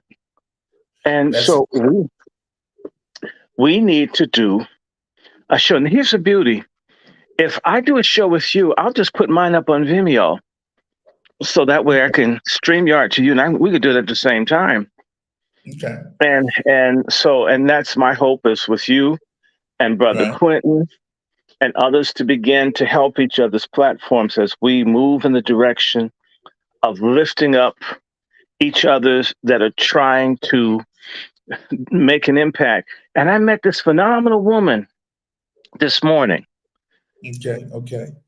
or actually this afternoon, and I want you to meet her because I've been talking to a couple people, you know them, Sister Sean, JD, and some others, and we do want for all the people in the DMV in particular that live in DC, we need a coalition of Black DC and inner suburbs types who are tired of bullshit to come together. Right. And we this lady had to pay $900 to get her car back, when she shouldn't have been booted or towed at all. And the Right. person told her the reason that they're doing this is to make Black people get out of DC.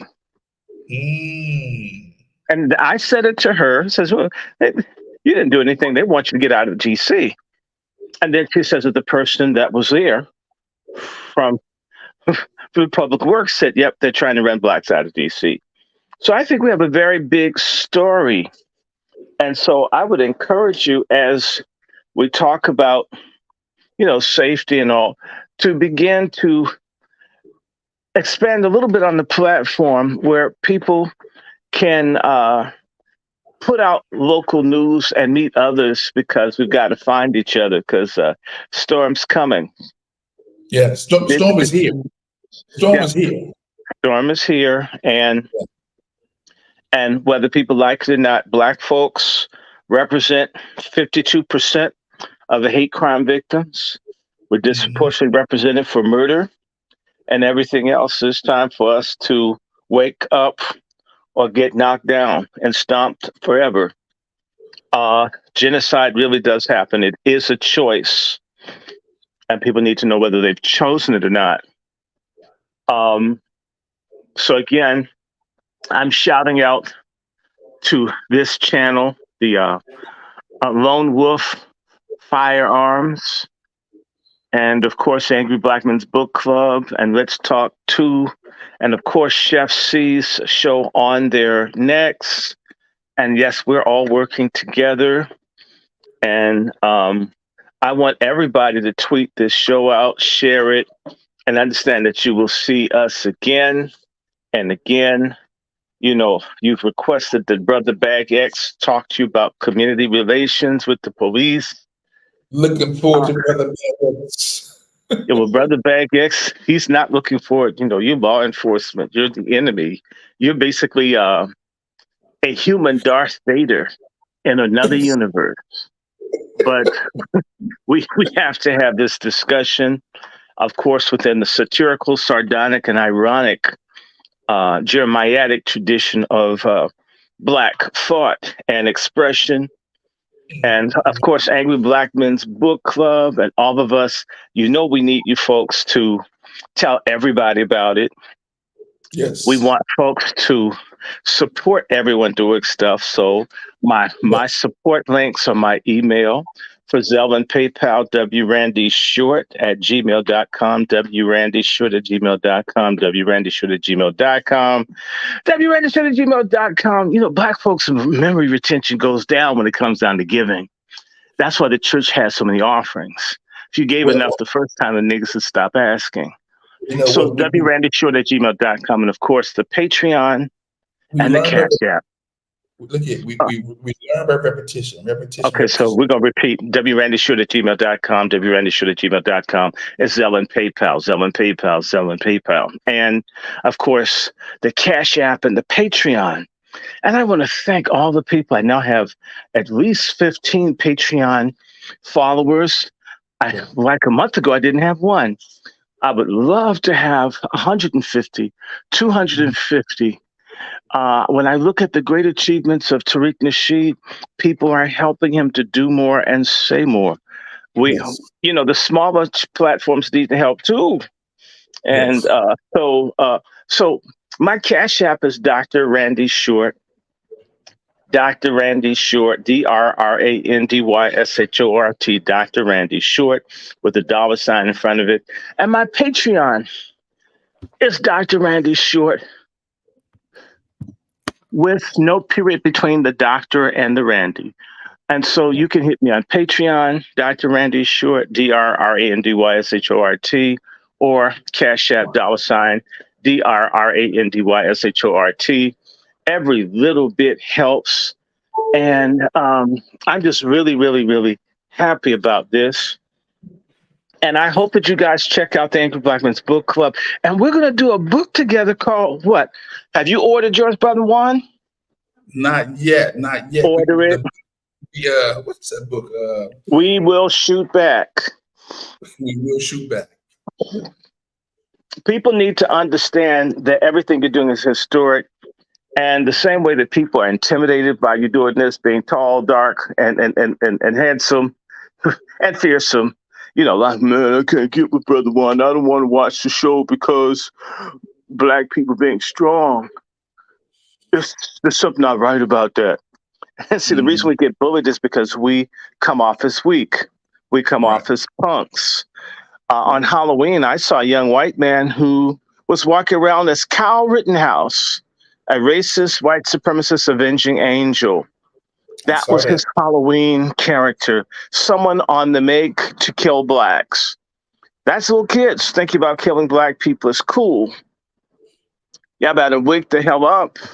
Be glad that Brother Juan is out here trying to tell you something.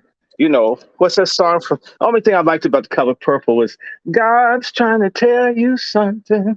God's trying to tell you something. Maybe God's trying to tell you right now, right? So Juan is trying to tell y'all something. Juan is trying to tell you something. Maybe Juan's trying to tell you something right now, So, and how the soul is, if I were you, speak, Lord, speak to me. Well, I say, speak, Juan, speak to me. My gun needs parts. Speak, Juan, speak to me. My guns was lost. Speak, Juan, right? So Juan's trying to tell you something. Juan's trying to tell you something. Okay, that's the only song. That's the only part that I like. And The Color Purple. God's trying to tell our asses something. And damn it, if y'all don't hear it, you're in trouble. I want to introduce you because I need to have you do a show with my big sister. Let me give a quick intro. My big sister, I'm going to give you a number, and you need to interview her because a lot of us, Black Wall Street. I mean, I remember a lot of folks learned about Black Wall Street in the last 5-6 years. Right. Okay. I first heard about Black Wall Street in 1976. Okay. I was 11. I'm 58 now. And I'm trying to figure out how certain people didn't hear about Black Wall Street until recently, because the information was out there. And some people have heard about Rosewood. And what I want to say to you is that my grandmother and my great-grandfather and my great-grandmother and other family members of mine, you know what, Brother Juan? Do you know that they live near Rosewood? They lived near Rosewood. And so my family used to go down there and do work in the summer, hang down there and go back to Georgia. And my family ended up moving from Georgia to DC not too long after Rosewood. Not too long. Okay, so that was a massacre of Black people, right? Now, I'm just going somewhere, and so just come on, y'all can keep listening. Here's the thing. I had nightmares for years and years and years. And I won't get into the details of the nightmare, but this sister I want you to meet named Azima, I met her in person in 2014, 9 years ago. Next month, it'll be 9 years. And I don't know, for some reason, I felt compelled to tell her about a nightmare I had that never made any sense to me. And my conclusion was of the nightmare was that somehow I have a connection to this Black genocide that occurred in 1917. Although nobody ever told it, never. I don't know it. Nothing. Zero. Zilch. How about that? Was that 3 years before the Red Summer? No, that was 2 years before Red Summer. Okay. 2 years to the month. Red Scare Summer started on in July in Washington, D.C. That's another piece to it, of which we should tell that story, because Black folks really fighting back started in Red Summer and started right here in the DMV. And what people need to understand in the story, I mean, let me just do a sidebar.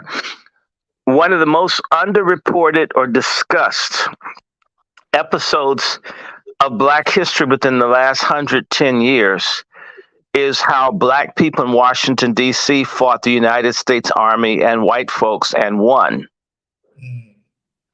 And for every Black killed, 4 white folks went down. Okay. Which means not that I don't want anybody hurt nobody. I want no fighting. But if a person insists on messing with you, it's better that they're face down in the pavement than you. The aggressor should be the one that's face down. That's divine justice, right? As a man soweth, so shall he reap, the scripture says. The scripture says also, do unto others as you would have others do unto you. You start firing on people, someone's going to fire back on you. It also says, whatever a man sows, if you sow hate, if you sow intolerance, if you sow disrespect, sexism, hatred, prejudice, you're going to reap it.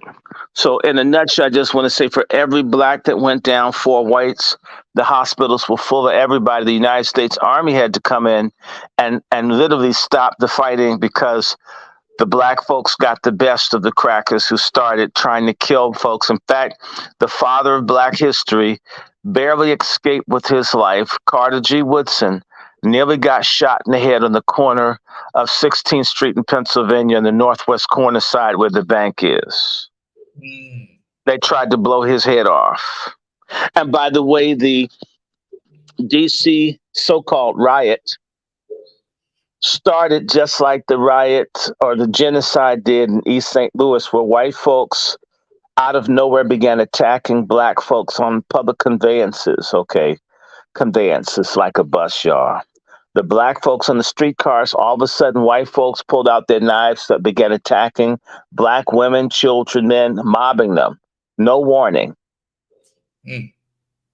By the way, they did that in East St. Louis. See, that's how much hate there is for us. It's still out here for us. It happens at any given time. Anyway, so in D.C., the Black folks shut it down. And in part, the Black folks in D.C. had watched the genocide in East St. Louis. And I'll just talk about God for all the godless chicken killing, baby killing, non-binary, conscious community fraud Negroes out there that think that there's not one solitary God. That's why we're being defeated. Back in the day, back in 1917, Black folk who believed in the one true God had a prophecy that the white folk were coming for Blacks in DC next, and they needed to be prepared for white people to attack them. And they were spot on. So they had 2 years to prepare. And when the white mobs went after Black folks kicked their behinds, but they were ready. They were not the aggressors. They defended their community. If you look at what's going on right now over in Gaza, the Israeli Defense Force, allegedly one of the best armies in the world, is facing the most difficult situation of what? Urban warfare. Yes. The beginning of modern urban warfare was right here in Washington, D.C., where Black people used guerrilla warfare tactics against white soldiers and white mobs. Right here in Washington, D.C., the United States military's foundational study on urban warfare is based on Black people fighting against white mobs and white enlisted men and Washington, D.C., and winning. And if you go to the National Archives to look for the documents about these fights, all of the material has been disappeared. I went and looked as recently as 2019. Wow. The Black folks won. The Black folks had machine gun nests, snipers, decoys, motorized armed units that attacked United States military posts, including Walter Reed Hospital. I'm talking about Black folks off the street. Shut it down. And our racist president at that time, Woodrow Wilson, who was alleged to have been sitting on his presidential yacht, enjoying the sounds of hearing Black people being stomped and beaten to death on the street on Pennsylvania Avenue in front of the White House. It's a great embarrassment. So let me just segue back to East St. Louis. And East St. Louis, the Black folks were armed, but not sufficiently armed. And they didn't just all go down, and they had to smuggle, because they waited too long, they had to smuggle weapons into the city to protect themselves. But units of the United States, or should I say the Illinois National Guard, with white mobs and criminals, hunted Black women and children as they set a 100-block Black community area on fire. Wow. The numbers of people killed, the lowball number is something like 40. I really think the number is closer to 1,000 or more Black people were murdered. There were mass graves, people from the Mississippi River, and white snipers shooting Black people who tried to flee. And all of that segues to this woman who is the granddaughter of a survivor of the genocide. And why she and I are so close, I would just give you my dream in part. I had a dream, a nightmare for maybe 11 to 12 years, a recurring nightmare of watching Black people be murdered, killed, set on fire, babies' heads stomped in. I don't think like this. I don't have a violent mind. I'm very goofy as a person. I hate stuff like this. I do anything to run away from it. I don't like horror movies. I never watch anything. I like comedies. Right. The movie that I'm going to probably watch tonight is RV, the Robin Williams movie. It's really, really stupid and goofy. That's me. Any movie with a lot of folk getting killed, I'm not going to watch it. I don't like violence. I hate violence. I grew up around people who are the victims of war. Right. My great uncle experimented on by the Nazis. They tried to kill him. My godmother, a Ukrainian Russian Jew whose whole family was mass murdered. I surrounded by war trauma. I hate violence. I try to live a nonviolent life, but I've discovered there are people who have a demonic insatiable appetite for violence and bloodshed. And my nonviolence won't dissuade them. In fact, they see me as a prey. They see us as a prey. And the only thing they understand is someone that will shed their blood, will break their bones, will make them the prey. Right. Segueing back to the fact that this nightmare would just drive me insane. I beg for these dreams. Leave me alone. I don't want this. I don't want to, I don't like, make it stop, God. I don't want this. Right. And one day I spoke to my friend who passed in 2019. She happened to be a child psychologist and other things, an educator. And she was from St. Louis. Mm-hmm. And I told her about this horrific dream. My dream, I'll give you segments of it. White men attacking a black woman and taking a baby out of her arms and throwing it into a burning building and raping the woman and shooting her. My And God. imagine doing that over. you try to turn on the other side, make that. I don't want to see that. I mean, and all the black people, the black men are hung from the lamppost Okay. like Christmas ornaments. And just folks just go around shooting old black folks, beating old black man's head beaten in with the rifle butt, and they're setting people's homes on fire with people in it, right? Surrounding the house and that. Okay. Anyway, I'm thinking, oh my God, this is awful. So I told my friend I've been having this nightmare, and it's happened to me 3 nights in a row, and nothing will make it stop. And she says, "Would you describe the dream?" I began to talk to her about most of it. And she said, are you aware that we had a riot in East St. Louis? I said, I'm a history major. I was in school. I knew it happened, but no one really talks about much. I just know it happened. She says, you really should look that up. What you're dreaming is a repressed ancestral memory of a genocide that happened to your family. Wow. And I says, I don't have any family in East St. Louis. I don't know anything. I've never been to St. Louis. I have no family there. My family's from North Carolina. My family's from Virginia, from Maryland, Georgia. I don't have any connection there. Why would that be? She says, just go. So I went and read this book, Race Riot in East St. Louis by Mayer and Rudwick. And I'm telling you, Juan, when I would read the descriptions of what they did, literally the dream I had mirrored the testimonies of the genocide they did to blacks in East St. Louis. Wow. I ceased to have the same. I think I had one more nightmare. And the last nightmare was 2 children crying over their dying mother on a door, a front door to a home, being used as a raft, trying to get across the muddy river with fire in the background. And you can hear the screams of black women being raped and people being mass killed. Right. And the children, it's a boy and a girl, are crying over their dying mother. And the dream would just drag for hours. And so I never told anyone about this dream because like people would think I'm crazy.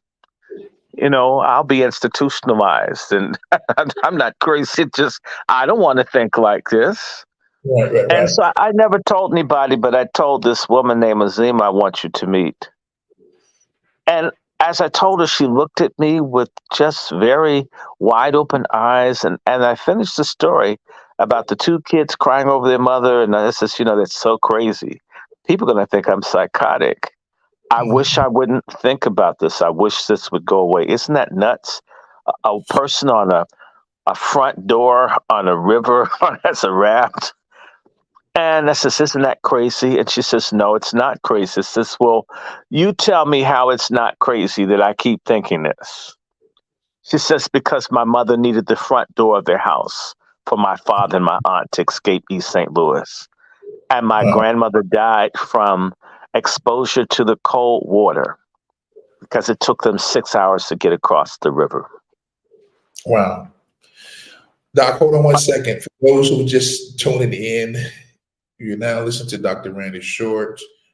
The first 2 hours was to Brother Chef C from the soil. Dr. Short joined us. Well, he tuned in, showed up, and so we just having a brief conversation. But Yeah, this we is, almost done. So, yeah, Brother Juan, yes, this sir. lady is, you've seen the movie Hidden Figures, right? I know you have. Yes. Okay, well, this woman's the second generation of Black women scientists that worked at NASA. She's a physicist. Okay. But her family escaped East St. Louis, Okay. just barely. And imagine you never tell anybody a secret, you tell someone, and that secret matches up with what their reality is. Mm, And they're alive. She exists because a front door was the wow. only way of escape from mobs that were burning people alive. There were Black folks in the movie theater, and they burned maybe 100 Black people alive. Wow. That kind of hate still exists. And that kind of denial amongst Black people that would never happen to us still exists. Our denial and people's hatred of us is a dangerous, toxic, combustible mix because our denial means that we're going to embolden them to do it, and their determination to do it and the lack of them having to do a cost benefit analysis of them doing it is going to make them do it. Yeah, Chef C And was saying in his travels in Virginia that there are people who really protested some of the archaeological or banners or signs that dealt with certain parts of history that we no longer even acknowledge or do. But he was like, people were really holding on to those traditions and history because it's part of the culture. my friend, I'm not trying to be difficult, Right. but are you aware something that they never do? You know, right on King Street in Alexandria, as you come off the Woodrow Wilson Bridge, there used to be a gas station way at the end of downtown, and it was built on top of the Black burial ground. And Mm, my father, almost instinctively, no matter how much we needed gas to travel, never went to that gas station. wow. Never. My father and mother commuted from DC to Virginia from 1964 to 1974. They never went to one gas station ever. That gas station was put on top of the graves of our ancestors on King Street. I want Wow. to say something else to you. I'm not that old. I remember that you could drive on the Whitehurst Freeway in Georgetown and see the slave pens that Black people used to be kept in. Those pens, those stockades, stocks and bonds. It's all about Black folks being oppressed. The stockades on Georgetown's docks were visible until the early 70s. They used to have nigger kennels. These are Mm, cages like what you keep a pit bull in. They used to be on the side of houses and downtown Alexandria, cages even on the sidewalk to lock your Black people up at night. I used to see those when I was a kid. I'm not 100 years old. The right. cages for Black people used to be, they removed them. But those people kept the cages to remind Black folks how they used to get down if they needed to. Right. I just want to say to you, Northern Virginia has more Confederate statues and monuments than any place else in the country. Mm, And I grew up in Northern Virginia. And I want to go further to say to you, you hear about massacres? Well, there was a massacre Christmas Day, 1865. At least 14 Black people were shot to death for having a Christmas parade. And other Blacks were shot. The whites opened up and began killing Black folks. and downtown Alexandria. No one ever talks about it. This is the first time in your life you've ever heard it. They shot into black women, children, men for having a Christmas parade. Wow. Nobody punished, nobody convicted, nobody talks about it. There are hundreds and hundreds of these, if not thousands of these events. I have a book called Freedom's Detective. It's a book that you should, maybe we can read that too. I have my copy of that and we can read it. And it's the first white man hired to fight against white terrorism of black people because it was real. And black people following the Civil War, if you believe in Alex Haley, who's a piece of shit, a fraud agent who defrauded my family, pardon me, fuck Alex Haley and all the people that like Roots. It's bullshit. Following the Civil War, they mass killed black people all over the country. And one of the means that saved black folks is enough people were in the Civil War and took their guns home to protect themselves. Otherwise, black people were massacred all over America. It was the norm. It was the norm. Keep blacks unarmed so you could do whatever you want to. You could, under the black codes, a white person could walk up to you and say, your children work for me. Even if I was a predator, a pedophile. And if you tried to go to court, they'd kill you and keep your kids and rape them anyway. They have places all over the South, children's homes, and where these people would take and molest black kids. State hospitals declare the kids crazy. And there's a place in Mariana, Florida, where they had all these dead young kids. This country's crazy, and you're crazy if you don't have something to protect yourself. You're crazy if you don't protect yourself. So I want to say to you, open your eyes. And some of you have dreams, some of you don't. The time is now to stop dithering and dallying. The war in Gaza is coming here. On Saturday, there will be a march of thousands of people for the Palestinian cause. Let's pray for peace and that nothing happen.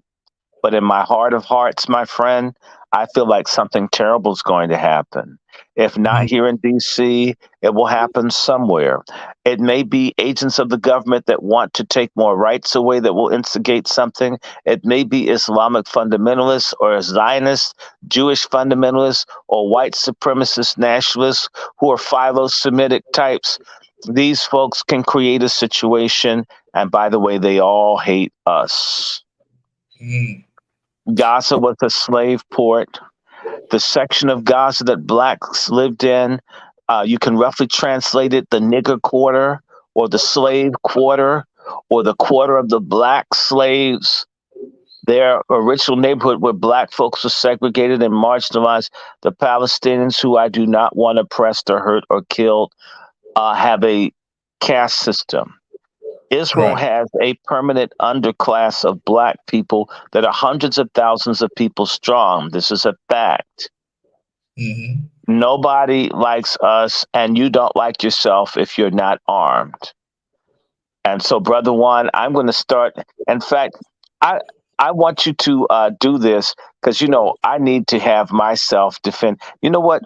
I'm going to do a GoFundMe. Can we do a GoFundMe? You should have a GoFundMe for people to be at least able to get a non-lethal weapon. And we should have a lottery for your show to help people get stuff that they don't require register. You know, you get the stuff with the little pellets in it.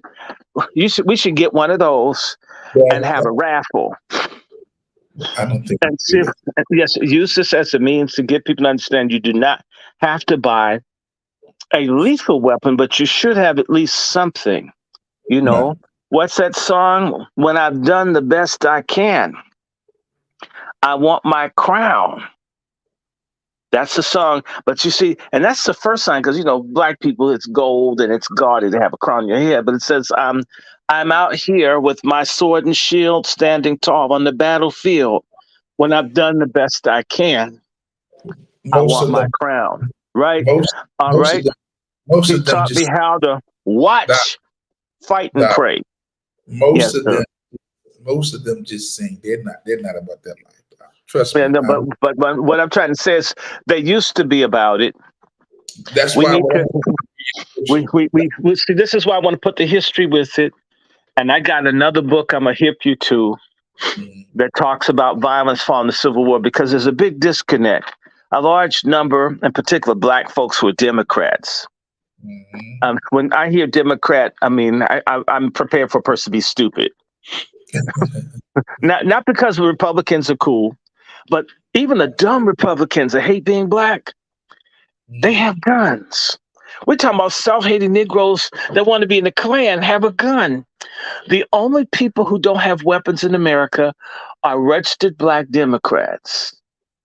And how do we vote? If we vote like how we're armed, damn, we've already lost. You know, you don't send a eunuch, a man without testicles, to an orgy. And you don't get drawn into a racial conflict disarmed, dummy. You got to have something. You know, God bless the child that has his own weapon too. Okay, and people need to remember Dr. King got snookered. Dr. King had a gun. All of God's children back then had a gun. But a little sissy that they're celebrating. It's very interesting that there's this movie that Chris Cock, aka Chris Rock, is playing. What's his Right. name? Bayard Rustin. Mhm. Should be called Barnyard Wrestling. It was Punk Bayard Rustin, the same man who was having sex with 3 underage white boys in 1951, who got pardoned in 2020 by Gavin Newsom. Did you see him feeling on the little boy who was playing basketball and then started playing with them? Did you see that clip? Yeah, there's a clip of Gavin Newsom playing basketball with some boys of color. And he doesn't play basketball that well, but I think he knocked this boy over. Then he started feeling on him, laughing. There's a video of this. This is so. I mean, you have a grown man fondling a boy on camera, governor of the most populous state in this country, and one of his acts was to pardon a black man who admitted to having sex with 3 minors at one time. You know, I guess before McDonald's said, bet you can't do it all, Bayard Rustin took that as a personal challenge. But wherein he didn't mind trying to have sex with underage boys, he was so sanctimonious, he didn't like gun ownership. He was a pacifist. He probably didn't like fathers that would kick his ass for touching their children. So you have this sodomite pedophile who's been pardoned. So I guess he used to be. Pardon didn't mean you didn't do it. He's going around telling folks not to have guns. But, you know, my brother, I need to remind people when they bombed Martin Luther King's house in Montgomery in 1955, 56, the reason that Dr. King didn't really get shot was that the people in Montgomery rose up with their weapons to fight. And Dr. King had to ask them, please don't fight people. But you know what? That scared the local white community. Oh my God, if we kill him, we have a fight.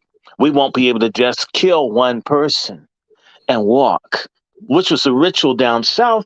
When white folks got mad, you killed a few black people to show your power, and people knuckled back down and accepted being dirt beneath people's feet.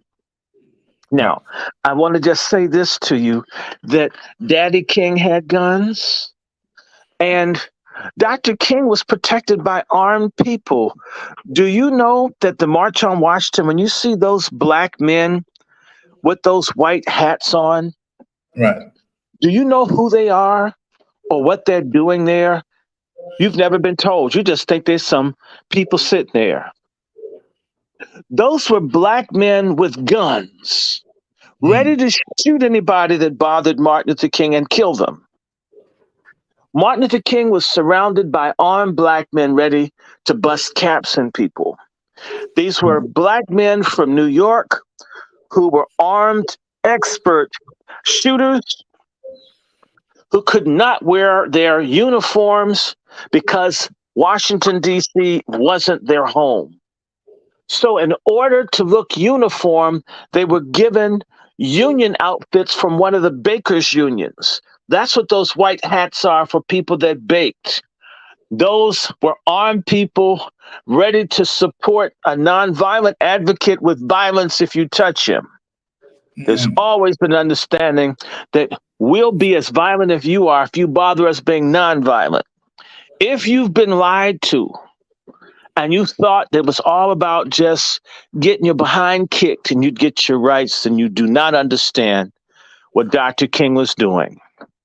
I gave you the number, my brother, to Reverend Thomas. You need to talk to him because Martin Luther King had an armed guard. Dr. King had recruited a gang of young street fighters to protect him for the Poor People's Campaign. Did you know this? Young black folk that were going to kick some behind. If you touch Dr. King, that's the last person you touch. You were on the phone with him the other day. We dare you touch Dr. King here. We daring everyone. They had to kill Dr. King in Memphis because they couldn't kill him in D.C. because there were people in D.C. that were going to tear the city down if you touch him. That's why they didn't let the Poor People's Campaign get to D.C. because Dr. King was always successful because the violent black people said, I can't get spit on and kicked. I can't do that. I'll be nonviolent if I watch the stuff on TV from home. But if I go out somewhere and somebody hit my leader, he won't be able to keep me from knocking the teeth out of their mouths. The King movement, the so-called nonviolent movement, always worked hand in hand with violent black people. It is a lie that everything was nonviolent. The Birmingham bombing of the 4 little girls, the story that you did get, the first major riots in America in the 1960s did not occur in Watts. The first riot was here in Washington, D.C.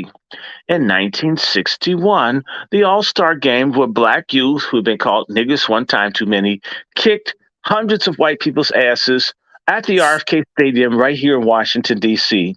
And they overwhelmed the police, and the police had to leave the people alone. And that increased the number of white folks moving out of D.C. because they couldn't deal with black folks who weren't going to take being messed over anymore. You hadn't heard of that? That there was a big riot of black folks throwing over cars, ran the police out of Northeast D.C. And that encouraged white folks to that's how Chocolate City was really born. When people says, hell, this is ours, leave. I don't encourage that kind of behavior. I don't want anybody fighting. I don't want anyone hurt. I do believe in self-defense and sometimes offensive self-defense if necessary. If someone's going to swing on me, it's better for me to knock them out. Now, I mentioned the riot in D.C. in 1960 or 61, one of those 2 years. The next riot that occurred, that most people don't know, followed the Great March on Washington. There was a riot in Birmingham, Alabama, after they bombed the 16th Street Baptist Church and killed 4 girls. 1 girl survived, who's never been compensated and was blinded from the shards of the stained glass. They shot to death 3 other black men that day. This is why I hate sexism. They talk about the 4 girls. What about the 2 boys and the 1 man? So there was a major riot in Birmingham, Alabama, which predated the desegregation of Birmingham. Once the black folks who got tired of being beat and put in jail and their kids flipped. It is a lie. And so Bayard Rustin is a lie, and he's a sodomite. And they now have Chris Rock, who has this thing on Bayard Rustin. And the motto of the film is open your power. But if Bayard Rustin is that simple, it should be open your ass. Okay. Now, I've done my history lesson. Thank you, sir. Thank you. Again, if you're just tuning in, the first 2 hours with Chef C talked about From the Soil. We've been on line with Dr. Randy Short this last hour. We're about to wrap it up. Dr. Randy Short of the Angry Black Men's Book Club. The Angry Black Patriarchy or death. Say it loud. We're patriarchs and we're proud. Happiness is a legally owned black gun. Hallelujah. You know, I want to be a Christian in my heart. You know, guide me, O thou great Jehovah, with a weapon in this violent land. I am weak, but thou art mighty. Guide me with your powerful firearms. Strong deliverer, strong deliverer. Only deterrent violence will hatred appeal. Be thou my sword and shield. Amen. Amen, amen. Again, you were just listening to Dr. Randy Short of the Angry Black Man's Book Club. You can hear him. What days, Doc? What days you on? I'm going to try to do it for a whole week. And the beautiful thing is you can watch the videos on the Angry Black Men's Book Club website, www.angryblackmensbookclub.com. Okay. You also, if you follow me, Randy Short, Randy Lancaster Short, Dr. Randy Short, I put it up on Facebook.